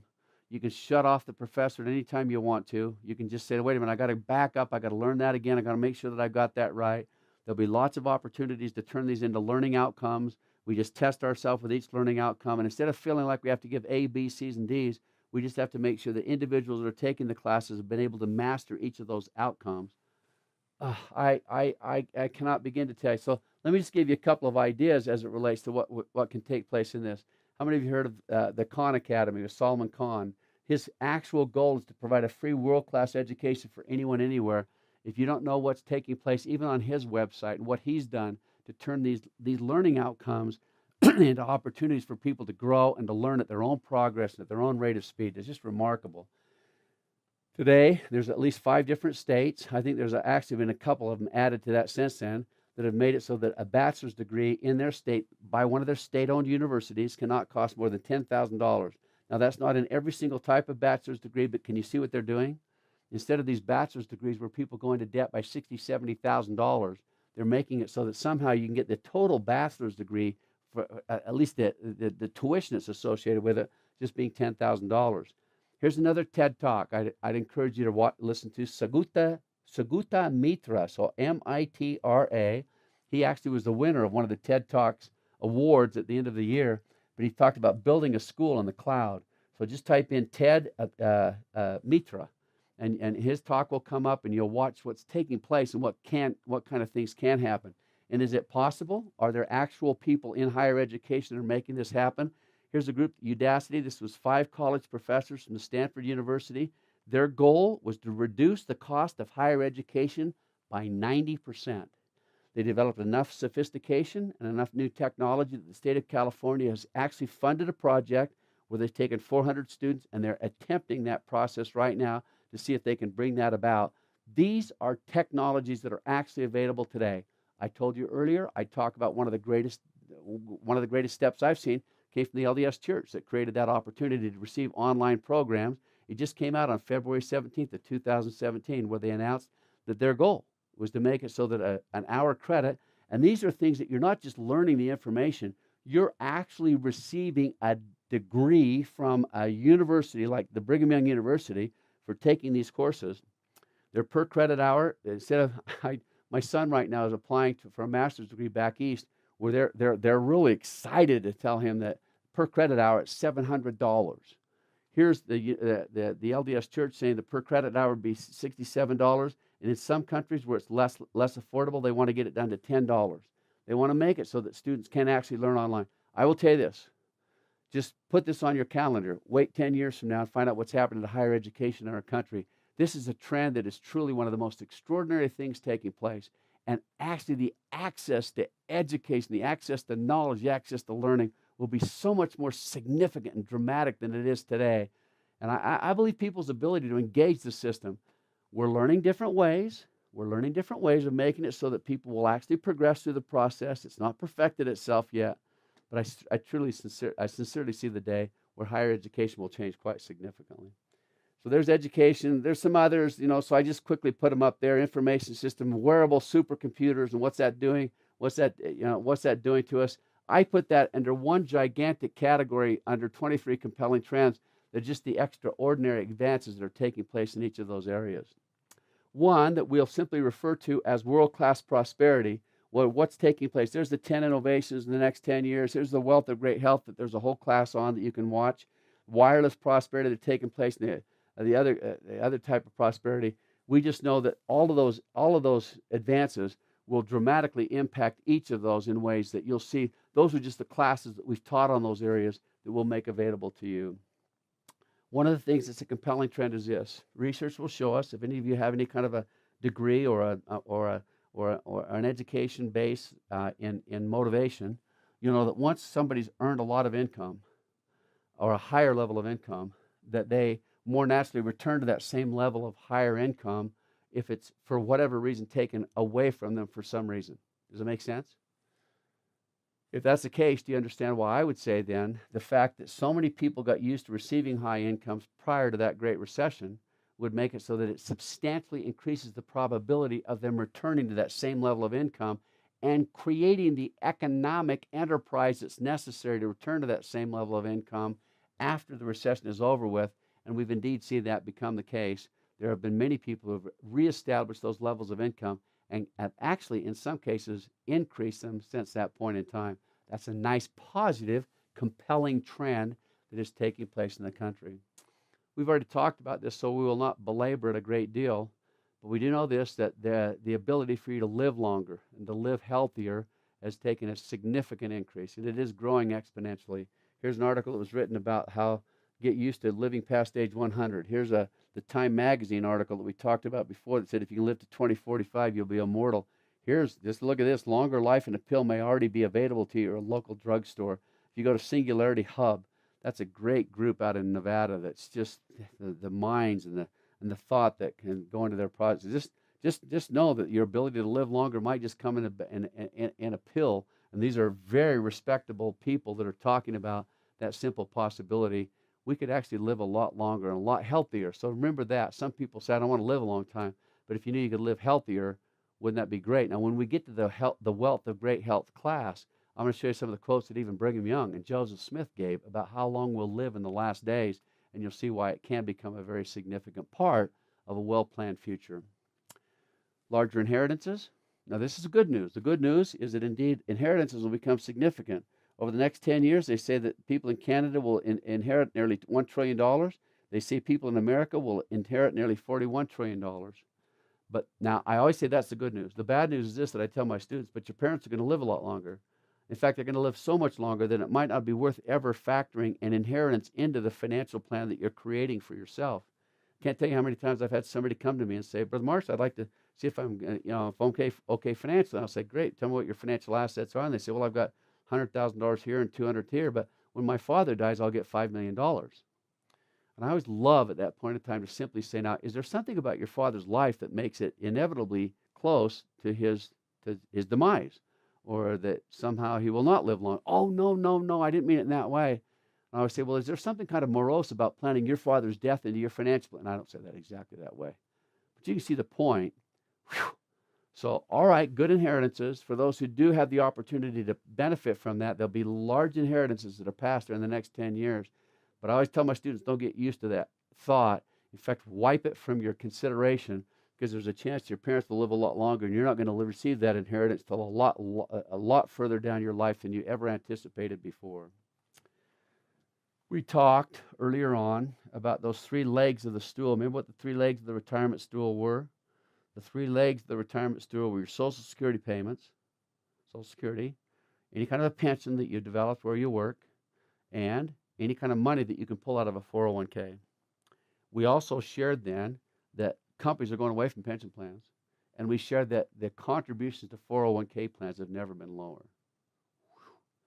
That's just catastrophic. I'm going to tell you, though, that there's a way that many people will be filling in that gap. Actually, it will not be quite as catastrophic for some as you might assume. And I'd like to do it through something that I refer to simply as the 2030 pension plan. 2030 means by the year 2030, I'm going to describe for you a pension plan that some people, it will be as common for them to sign up for this as it is to sign up for Social Security, because they'll just need to have it. I don't recommend this for everybody, but for those who really truly do need to have it, then I do recommend it. I think it become very important for you. It's something that we refer to as a reverse mortgage. Now, some of you have heard of them before. I'm going to give you a very quick overview of them right now. We'll talk more about it when we talk about investments, but for right now, just know this. A reverse mortgage has the following features. It is a loan. It is indeed a mortgage against the house. It's one of the biggest misnomers that's out there when it comes to reverse mortgages. People feel like when you take that out, that means the bank owns your house. When you take any other kind of a mortgage when you're buying your home, does that mean the bank owns your house? No, they just have a lien against your house or a trust deed against your house. Same thing is the case here. They just have a lien or a trust deed. When you pass away or you sell your house or whatever, then all that you have to do is repay that loan and everything's just fine. You still own the home. It is payments for life. It can be set up that way. I'd highly encourage anybody doing this to make it so that it's payments for life.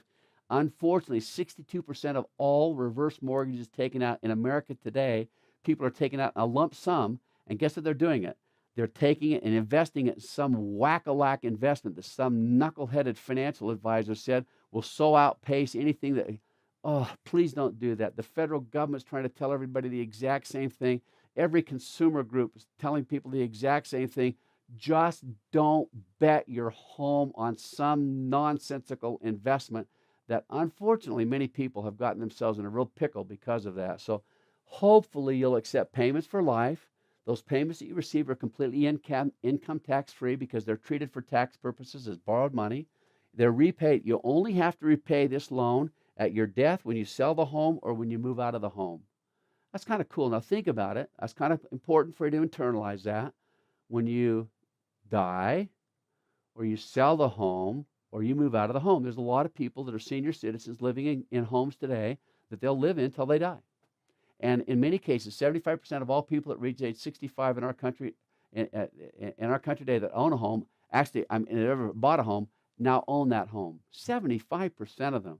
That means a ton of people are sitting on this huge block of equity, this huge block, this financial asset, that if we can turn that into a way to receive payments during your lifetime, it is pretty darn cool. Those payments are backed completely by the federal government. When I say they're tax-free, they'll continue to be paid throughout the rest of your life. When you do need to have that as a supplement to your Social Security, so maybe your three-pronged stool is not as strong as you'd like it to be, you might place a reverse mortgage in as one of those prongs or one of those legs in your stool. Actually, by the year 2030, it will become extremely common because so many people have planned so poorly for their eventual demise, and it'll just make it so that they'll have to have something like that in order to survive. And although that's a little unfortunate, we'll take that. Something that happens at the bottom of these recessions, and it took place at the bottom of this recession too, is something called the government bailout. The government frequently will step in and they'll take certain businesses or certain municipal governments or something, and they'll say, that business or that municipal government is too big to fail. Too big. We can't let that fail. If we let that entity fail, then it would have a catastrophic financial impact on the overall economy. So they'll step in and bail them out. Many people have grown very weary of that. They don't believe that that's the right thing to do.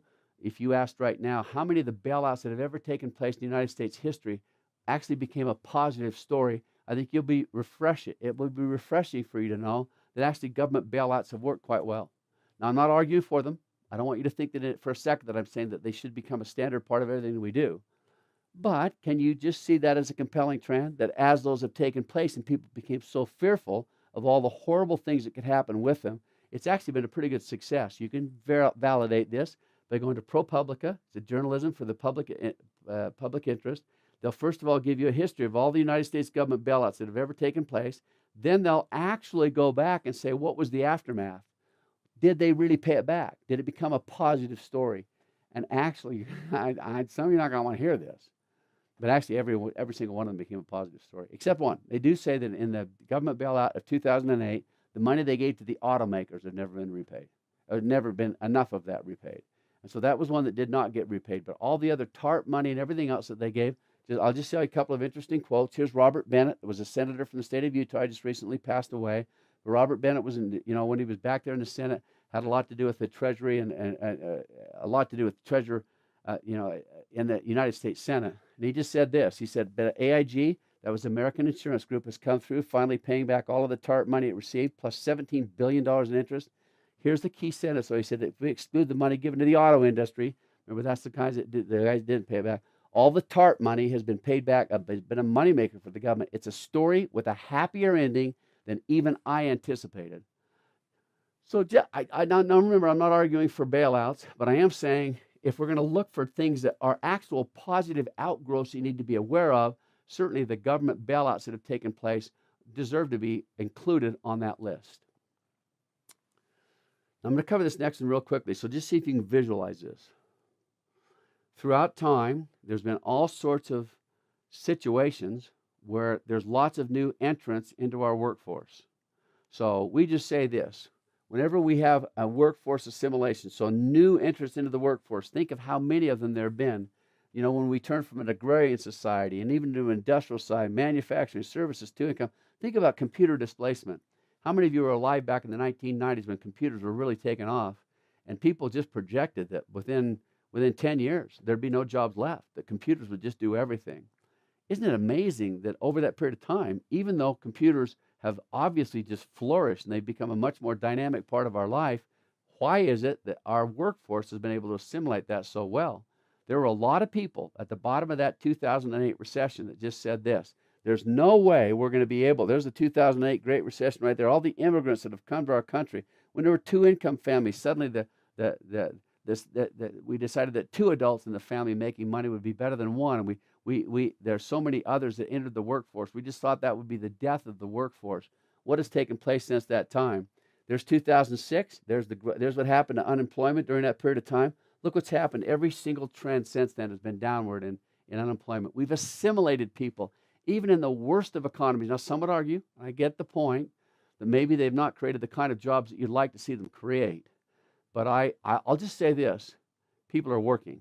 It seems as if, and there's great projections that would suggest as new technologies become available, instead of always replacing people, it actually creates a lot of new opportunities for those who understand those technologies, engage the technologies, innovate new opportunities for creating employment as it relates to those technologies. It's a wonderful thing to just see how well workplace assimilation has taken place in our country. Something kind of a little closely related to it is something that we refer to as demographics. Demographics, people. What kind of a position are we in as a country today if you just knew this? Now think about this just for a second, because this is an important, very important kind of an educational rendezvous, a transformation point that you want to understand. What actually makes it so that the economy works? It's people spending money, or corporations spending money, or government entities spending money. Anyone who's analyzed it will say the overwhelming stimulant of all growth is individuals spending money. We call those individuals markets. A market. Isn't it fascinating how well people make markets? So let's say it's an immigrant to this country. That immigrant comes here and they work hard and they make money. They're very resourceful. We found that immigrants are generally, overall, there are obvious exceptions, but overall they're resourceful, they're hardworking, they'll sacrifice, they live fairly. They'll work at jobs that a lot of people would refuse to work at. And so as they come here and they are resourceful, and as they do, guess what they do with the money? They also need to live, don't they? They need to survive. So what do? They go out and spend some of their money. So they become a market itself. How is American demographics today? I need to give you this quite quickly because I can't really take too much time on it, but I'm going to show you 3 different books that I'd like to suggest to you, or 2 different books and an entity. Here's America by Joel Kotkin in 2050 and what he says. Here's Peter Diamandis and Stephen Kotler with the book Bold. And here's a group that actually invests in ways that capitalize on the demographics of this country. Let's see if we can take them real quickly. All I'll say this as we do this is new people create healthy new markets. How will those healthy new markets be created? Here's our American demographics. Let me just show you this. In the book, America by the year 2050, he projects that there'll be 100 million new workers by the year 2050. And here's one of the quotes that was in the book. He simply said this: the America of 2050 will evolve into one of the truly transcendent superpowers in terms of society, technology, and culture. He said, among advanced countries, America will emerge by mid-century as the most affluent, culturally rich, and successful nation in human history. By one author, kind of a traditionally more liberal guy. A lot of people were very upset at him as he said those things. But what he's saying is this: is the demographics, the way that the demographics that we have, because we have the highest birth rates of any industrialized nation. In fact, we have the only positive birth rate of any industrialized nation. Because immigration is in this country, he literally, because of those two new demographic trends, or those existing strength of those demographic trends, made those very bold predictions about where America would be by 2050. Would you imagine that? There's one author in just one of the 23 compelling trends that we're talking about that projected, because of demographics in this country, you'd have all those wonderful new workers. There are others who have said very critical things. In this book, Bold, by Stephen Kotler and Peter Diamandis, it's just remarkable. Just now catch this. So this is not just talking about the American economy. Look what they say. They say between the years 2016 and 2020, the rising billion, that's what they call it, the rising billions, 3 to 5 billion new consumers who have never purchased anything, never uploaded anything, and never invented and sold anything are about to come online and provide a mega surge to the global economy. What's that talking about? You know, my wife and I did a humanitarian project in Cambodia where we built homes for people. And I remember as we went there, we met people. As we drove into their village, we met people that literally had been on programs where they had lived in hovels and lean-tos. They'd lived, many call Cambodia one of the poorest of poor countries. They'd lived in absolute abject, poverty. And they'd been tutored and helped and mentored, and they'd grown, and they'd come to the point where it was time to now reward them at the end of their program by having a home. And they had to buy the plot for the home, but then other individuals would pay for these homes. Now, when I say homes, they're kind of like, they're tough sheds on stilts. But to them, that's a very, very nice home in Cambodia. We'd pull into these villages, and here are these people that had lived in abject poverty, and we'd start helping them build these homes, and it's just a great surprise that, like, right in the middle of it, you'd hear a cell phone ring. And one of these people that had been in abject poverty would pull a cell phone out of their pocket and start talking on it. Ugh. Do you know what access we have to communication today that we never had before? We'll show it in another lecture that we talk about. I think right now they say that 75%, it's close to 75% of all adults in the world currently have cell phone access. 75%. They project that within 10 years, that many people, that many adults throughout the world will have access to smartphones, which means they have the access to not only the ability to talk to others and to receive information, but to also have access to the world of the wealth of knowledge that we're talking about. With that new knowledge and with that new access, they become what? They become new consumers that they've never been before, driving this, what these authors suggested was a mega surge in the global economy during that period of time. So these, now watch, so the ones we talked about first was because of high birth rates and because of immigration. These guys are talking about all the new consumers that are coming online today throughout the world that have never been there before. The last one we'll talk about is just demographics, this group called Demogronomics. And they just did this. For those who know anything about the stock market, they'll know that after the baby boomers, you've all heard of what a baby boomer is. As the baby boomers came online, as people returned from the Second World War, they started having children, there was this massive growth of individuals that could buy new things. And as they bought new things, that created markets. And what happened to the stock market during the period of time when so many people were buying new things? Well, it just created wonderful growth in the stock market. What these guys are suggesting is that the next 10 years to 20 years are filled with this new market that is even actually much larger than that baby boomer market. They're called the millennials. They're coming online now. They're making it so that they'll be purchasing things. They're trying to reflect what would happen if somebody did, in their investment portfolio, capitalized on the things that they're most likely to be shopping for. So here's the baby boomers. There were 78.2 million of them. Generation X, which was kind of between the baby boomers and the millennials, they only had 69 million people. But look at the millennials, 86 million people that are now investing and putting things into and buying things that were never there before. So I wanted to kind of make sure you saw just this. Make sure you see that the book that we talked about with Joel Kotkin just based it all on high birth rates and immigration. The Rising Billion by Peter Diamandis based on all these new billions of people that we've been buying it because they have new access to it from their smartphones. And this is creating those new consumer dynamics or demographics that come from millennials. So each of those talking about a demographic group that is particularly positioned today to capitalize on a huge surge of prosperity because of being here in America and being able to do it. We would just say that all those things rise to make it so that, and this is, I'll give you the quote just because in the past, I've always felt it was important for myself. The United States still has many competitive advantages. Among them is its large, expanding, and comparatively youthful population. Unlike some rich countries, America isn't suffering from a shrinking workforce. It continues to attract the best and the brightest from all over, many to America's best universities, which remain unrivaled. That came out of the Los Angeles Times. So you can kind of quickly see why the demographics of this country really are well positioned to make it so that the prosperity associated will be very significant. I'm going to go through 2 or 3 quite quickly. America has always been acknowledged for their creativity, their imagination, their resourcefulness, and their insight and insightfulness. Fortunately, that has come with the recognition and the knowledge that it still is well alive.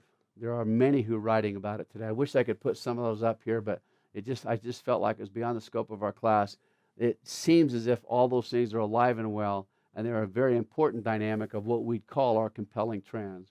What's something else? We have a good higher education and skilled workforce. Our education and skilled workforce is just as bright and as good as it's ever been. I love this. I one time heard a guy give a research report that he'd done on people that had won gold medal or won some medal at the Olympics. And he just asked this question: no matter what country they came from, where did they all train? And they basically said this: although America wins a certain amount of gold medals or silver medals or whatever, if you took everyone that actually did their training to prepare for their medal at an American university or some kind of an American facility, you would be stunned at how much we're still relied on as that country that has that kind of strength and has the education base that's necessary to make it so that so many people still come here. Our education base is still extraordinary. We talked in the first thing about likely new taxes, or the fact that taxes will go up. I do believe that likely that there will be new taxes, but I'll just right now, and it's a very cursory way, suggest that that new tax could come from sales taxes, consumption taxes, value-added taxes, transaction taxes. I'd love to talk about I have my students go home and do a little research on what a transaction tax is and the difference that it could make in our country if we could ever convert to something like that and make it I wish I could go into some depth to talk about what kind of benefits would be derived from it, but just know this, that although there will be new taxes, I do not believe will be quite as punishing as we've assumed that they will be, as we've talked about what kind of an impact they could have on it. Over time, if we look historically, let's look historically for just a second and ask ourselves this question: how has America recovered from significant financial collapses or problems or economic reversals or whatever? We would say that the American economy, historically, now remember, we always have to throw that word historically on it. We don't know what will happen in the future. But if indeed the future can in any way be predicted based upon the consistency of the past, we would just suggest this, that the American economy ultimately has to grow. There was a great book that was written at the bottom of the recession by a guy that was somewhat liberal, and he was criticized heavily for writing this. The guy's name was Stephen Rose. He wrote the book called Rebound. I would highly recommend that anyone who wants to see the progress that we've made pick up that book.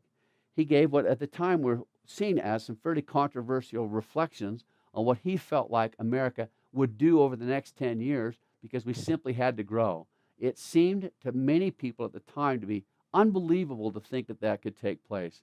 Isn't it remarkable? If you go back and you go through, and I wish I could give you a big list of the things that he projected, so many of the things that he projected would take place that at the time seemed so unbelievable have now actually taken place. We really have rebounded quite well, and we believe, based upon history, that there's a solid possibility or probability that we'll continue to do that. The next is kind of really closely related to it. We continue to be the world leader in so many different areas. I just have to here's a thing from Time Magazine that talks about all the things that we're still world leaders in, and I think I've got another screen up here. Yeah, I wanted to kind of show you some of the things. The United States economy is the largest and the most productive in the world, It leads the world in manufacturing goods. It's among the largest exporters. It is still loved by foreign investors.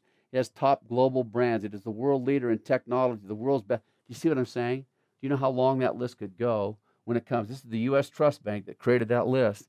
And they just said, if you want to just kind of experience for yourself a little simple reflection and not get too buried in the fear and the hopelessness that comes from a recession and from cable news networks, you just might want to consider some of the things that you'll never hear on the news, things that are really still very impressive about what America has done, about where America is, and what it can still accomplish because of all the things that we've done. I, for one, believe that indeed the financial regulations that came as a result of 2008 were for the most part very helpful. And I would like to just add to it when it comes to compelling trends, I do believe that the financial markets can get out of control.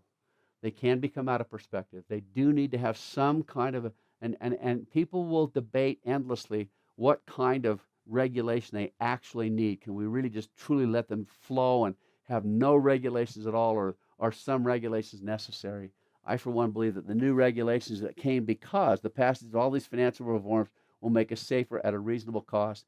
And I really do agree that that is the case. When we talk about how well businesses perform, back in number 3, remember, we talked about corporate profits and cash strong. How did municipal governments do? When that economy collapsed, there was a gal named Meredith Whitney. She was just recognized at the time as one of the most brilliant people in the country as it related to municipal debt. What's municipal governments?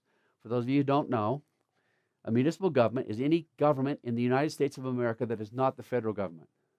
So the state of Utah, the state of California, the state of Texas, the county of Utah County, the county of Tuscaloosa County, the counties, whatever, or cities in each of those entities. How did those municipal governments fare during that period of time? Meredith Whitney went on 60 Minutes in an interview in 2010, predicted that all of the problems that have been created will amount to hundreds of billions of dollars worth of municipal bond defaults. Very controversial at the time, but a lot of people really believed that what she said was correct. What has actually happened with municipal government since then? Actually, the rates of municipal government defaults in 2010 decreased by over 8.6%, and since that time have continued to decrease. I always tell my students, if you know a mayor or a county councilman or something like that, put your arms around them and tell them how much you appreciate them. For some reason, now I'm not telling you that still there couldn't be some problems, but with all the predictions by those who were considered to be the ultimate experts in what was taking place in municipal bonds, can I simply suggest this? Municipal governments, I believe, financially, performed with nearly the same brilliance as corporations. It has actually been a remarkable trend to see just how stable they are and how remarkable they were during that period of time. We already talked about this, so I'm not going to do it for a long time. Energy independence, what's happened, with energy within 4 years. There it is right there. The United States could be energy independent within 4 years by CNN Money. That was in 2015, they said that. And this is a little chart that shows how we're moving towards energy independence. I just shut off the machine for 2 seconds and just pause and simply reflect on the difference 10 years has made when it comes to what we were 10 years ago and what we are now as it relates to our ability to sustain ourselves with our own energy and not have to rely on anyone else for that energy, and what's happening in green energy and technologies. And I just see a very bright future, and I see some possibilities that I think are very hopeful, and in my mind certainly qualifies as one of what we'll refer to as those compelling trends. I've talked with you about this simple thing called world-class prosperity. Now, world-class prosperity you saw with Hans Rosling in his tape just give you some indication of what's taking place in this area of what we call world-class prosperity. Let me give you a couple of quotes that I've just always loved. You see if somehow you don't appreciate what's being said. Here's that book that we've discussed called Abundance. The Future is Better Than You Think. It's by Peter Diamandis and Stephen Kotler. In that book, Abundance, now listen, it's been out there for long enough now, you could buy it for 50 cents on Amazon.com. I'd highly recommend any of you purchase it. Even though it's been out there for a while, it's been updated since the time it was written, and the insights, the observations of innovations that are taking place inside of a book like this. I found myself, as I read that book, even though I teach this class, I'm constantly looking at the innovations that are taking place. I'm constantly having the students take a look at them. As I read that book, I just found myself just eye-popping type results that were taking place in the world today. But listen to these two paragraphs from the book that I particularly like. They just said this. Now, come on, carefully consider this. I'll even slow down a little bit, although that's nearly impossible for me. I'll slow down to make sure that you hear all of it. They said this: within a generation, within one generation, we'll be able to provide goods and services once reserved for the wealthy few to any and all who need them. Well, goods and services, once reserved for only the wealthiest of wealthy, will be providing to those to any and all who need them. Here's the second paragraph. They said, imagine a world of 9 billion, that's about how many we have on the world today. Imagine a world of 9 billion people with clean water, nutritious food, affordable housing, personalized education, top-tier medical care, and non-polluting ubiquitous energy. We should read it again. It is so worth imagining that somehow anything that we're talking about could actually accelerate as it relates to world-class prosperity. You consider for yourself. You go read it for yourself. You read something about it. You don't actually have to read it. You could type in Peter Diamandis, Diamandis.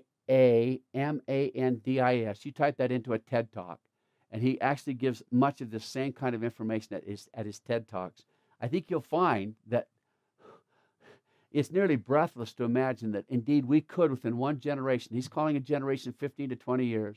He said within 15 to 20 years, all of those things will be available to people, and the prosperity. We'll talk about what the brethren have said about prosperity and the kind of problems that prosperity will create for us by the time we get to the end of it. It's just remarkable. Here's another book that's written about basically the same thing, The Rational Optimist, that was written by Matt Ridley. That talked about how prosperity evolves. I'm not going to go into all that. Here's the Bill and Melinda Gates Foundation that talk about what they're accomplishing with Warren Buffett and others. I would just hope that somehow you kind of get involved enough to see and sense in some kind of a more personal way the realities of what's taking place so that you too can be involved and be part of that. Whenever we talk about what can take place in the world or what we talk about a compelling trend, I always love to, with my class, talk about why the Church of Jesus Christ of Latter-day Saints has strengths that are truly unique.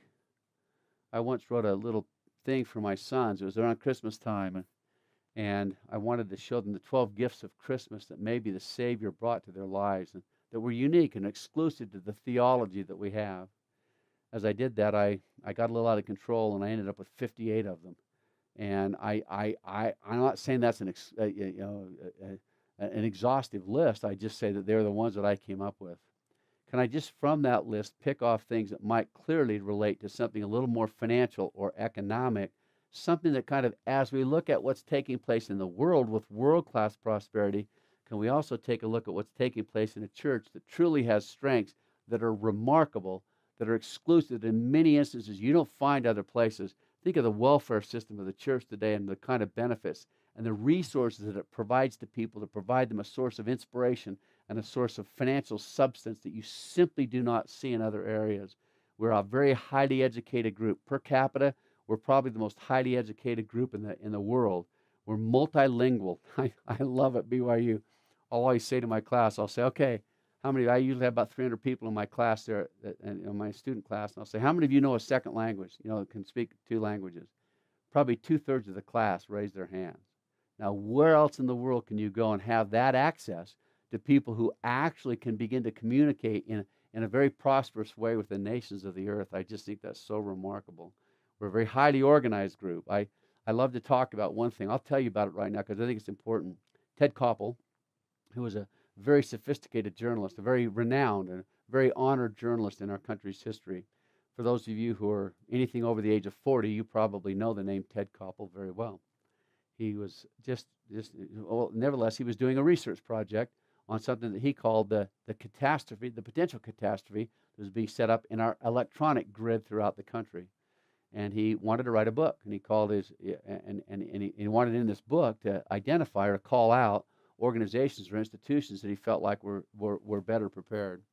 And so as he's writing his book, it's called Lights Out, for those who'd like to get a copy. It's a great book. And when he was preparing his book, someone told him how well the Mormons were prepared and how well they are prepared and organized to take care of their people. I love it when somebody says, I don't know if I like organized religion. And I love to say, whew, it's organization that brings all these extraordinary benefits to you. But nevertheless, so Ted Koppel said he understood the Mormons were quite well prepared. In Ted Koppel's own words, he said, well, geez, I thought for myself, who do I know that's a Mormon? So he thought, well, I know Orrin Hatch is a Mormon, so he called Orrin Hatch. He said, I understand you're well prepared. I'd like to learn more about it. And Orrin Hatch said, I'd love to tell you more about it, but there's someone better positioned to do that. His name's Henry Eyring. You need to go to Ted Koppel, for whatever reason, didn't know Henry Eyring in the presidency of the church, and so he made contact with Henry Eyring. And he said, I understand you're very well prepared. I'd like to have you tell me something more about the preparation of the Mormon church. And in Ted Koppel's own words, he said, Henry Eyring said, I'd love to do that, but you have to come to Salt Lake City. I won't tell you over the phone.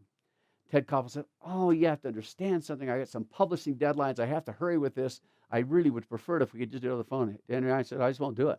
You have to come to Salt Lake. So Ted Koppel quite reluctantly booked his trip. He came to Salt Lake.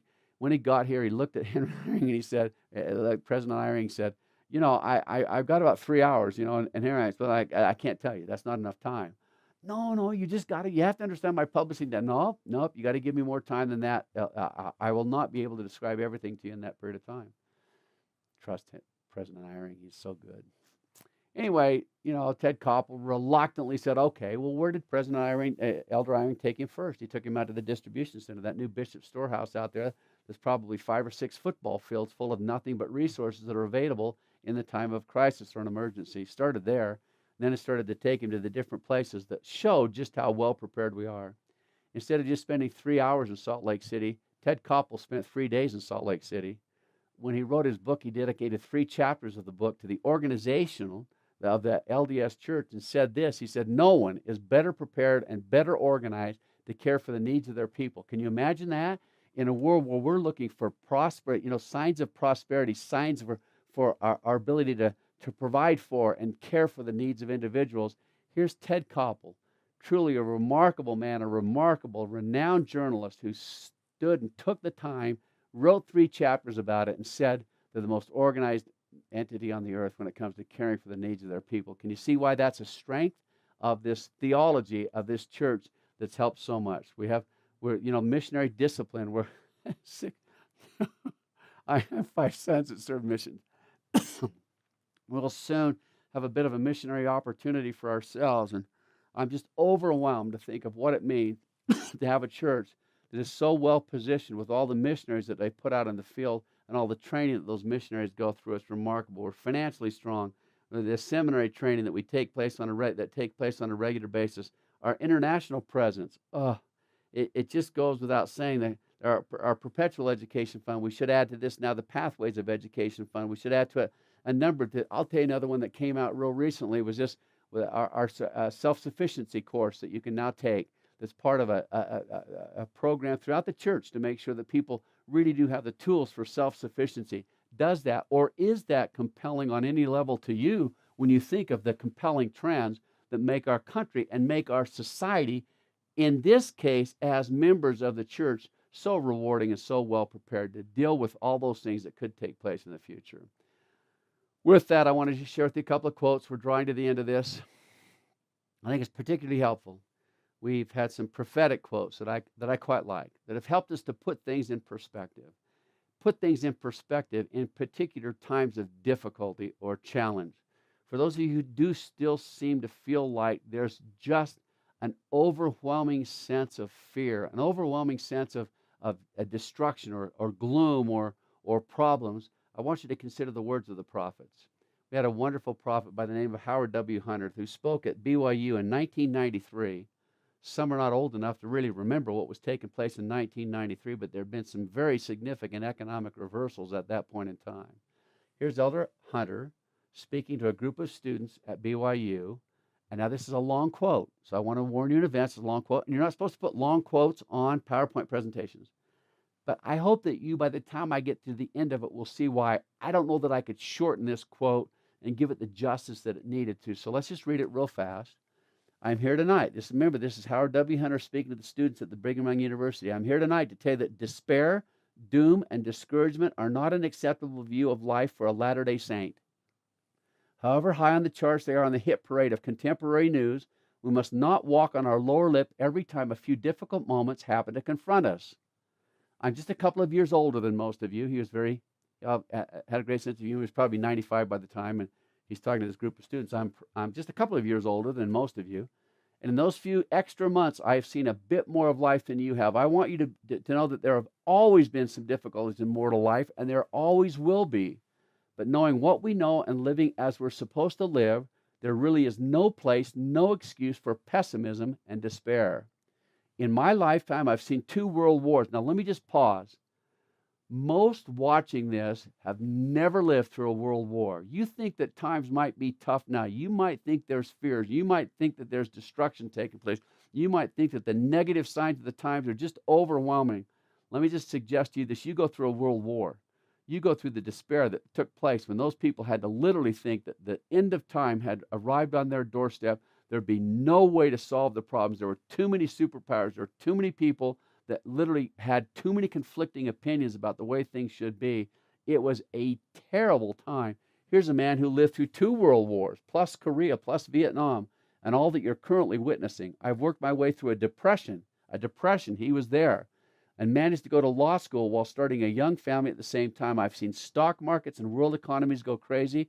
I've seen a few despots and tyrants go crazy, all of which causes quite a bit of trouble around the world in process. But now here's my paragraph. Just kind of take a deep breath. We're going to kind of slow down a little bit and make sure that you capture all of this. So I'm frank to say tonight that I hope you won't believe that all the world's difficulties have been wedged into your decade, or that things have never been worse than they are for you personally, or that they will never get better. If I have to wake you up for anything, here's what it is. I want you to hear this next sentence very carefully. I reassure you that things have been worse and that they will always get better. They always do, especially when we live and love the gospel of Jesus Christ and give it a chance to flourish in our lives. What great hope. Here's another one, a modern prophet today that lives. I just had an opportunity to meet with Elder Ballard not long ago, and I talked about this quote, and I talked about why it was so significant. And I reflected on what it had meant to me and to my students to have this quote. Elder Ballard, in speaking to the Brigham Young University, Idaho commencement address in 2012, said this to the students. Now, I'm going to preface it with this. I'm not going to show you the part of the quote where he said this, but in the middle of his talk, he said this. I conscientiously sought my Heavenly Father's Spirit to know which message He most wanted you to hear. Of all the potential messages He could have given, He said, which one do you most want to hear? And I reflected that day as I met with him, what it meant to know that a prophet of God, someone as renowned and as experienced as Elder Ballard was, to say something like that, and then to say, this is what he wanted you to hear. He said, face the future with optimism. I believe that we're standing on the threshold of a new era of growth, prosperity, and abundance. Barring a calamity or unexpected international crisis, I think the next few years will bring a resurgence in the economy as new discoveries are made in communication, medicine, energy, transportation, physics, computer technology, and other fields of endeavors. Remember the 10 innovations will change your world the most? Oh, can you imagine someone saying, I see a future. I think we're standing on the threshold of a new era of growth, prosperity, and abundance. I so enjoy, I so appreciate the fact that so many of the brothers seem as if they're delivering to us a message which often gets buried in everything else we see and hear. Elder Packard, just two general conferences before he passed away, simply said this, nevertheless, when I think about the future, I'm overwhelmed with feelings of positive optimism. We're missing those things. I believe that we have compelling historical momentum that we have right now. We have the brilliance of an eternal mindset.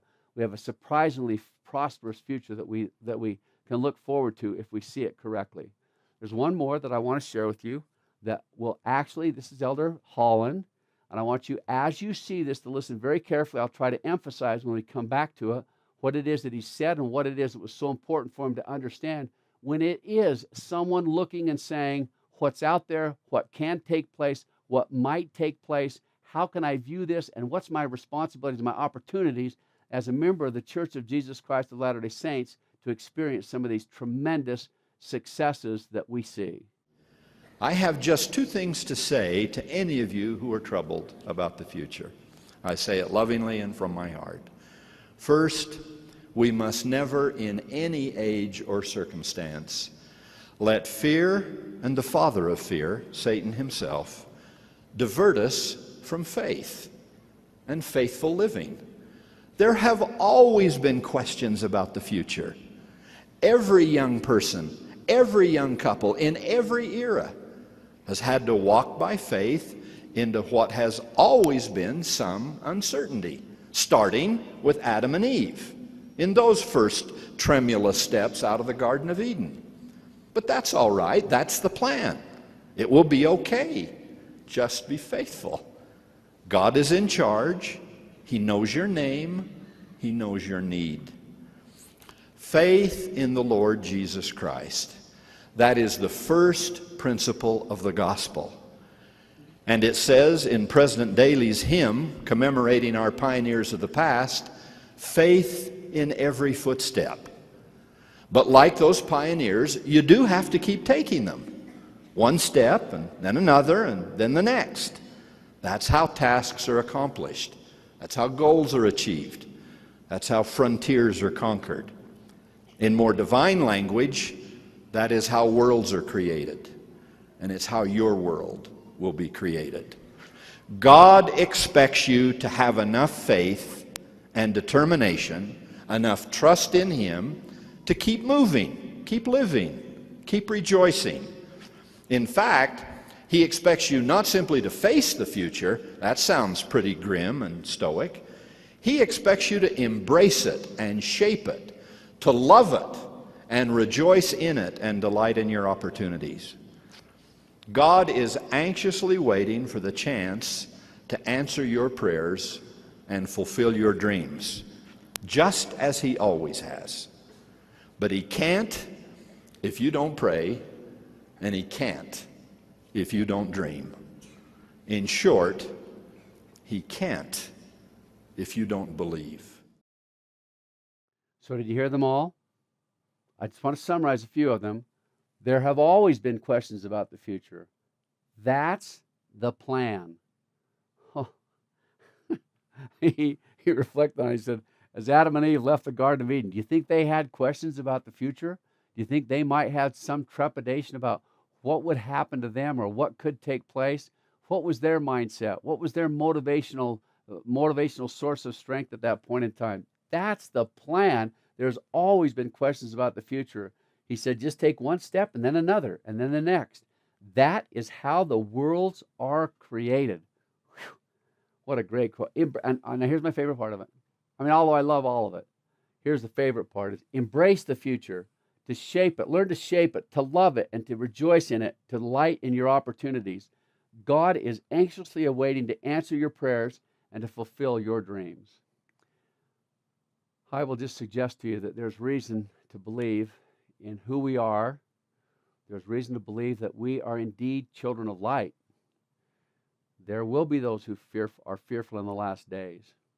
I can't wait with you in our investment lecture to share with you what happened in Luke 17, where the nobleman left the vineyard, and when he came back, he asked what they'd done with the money the servants, what they'd done with their resources. I'll only summarize it in one word: the multipliers were rewarded greatly.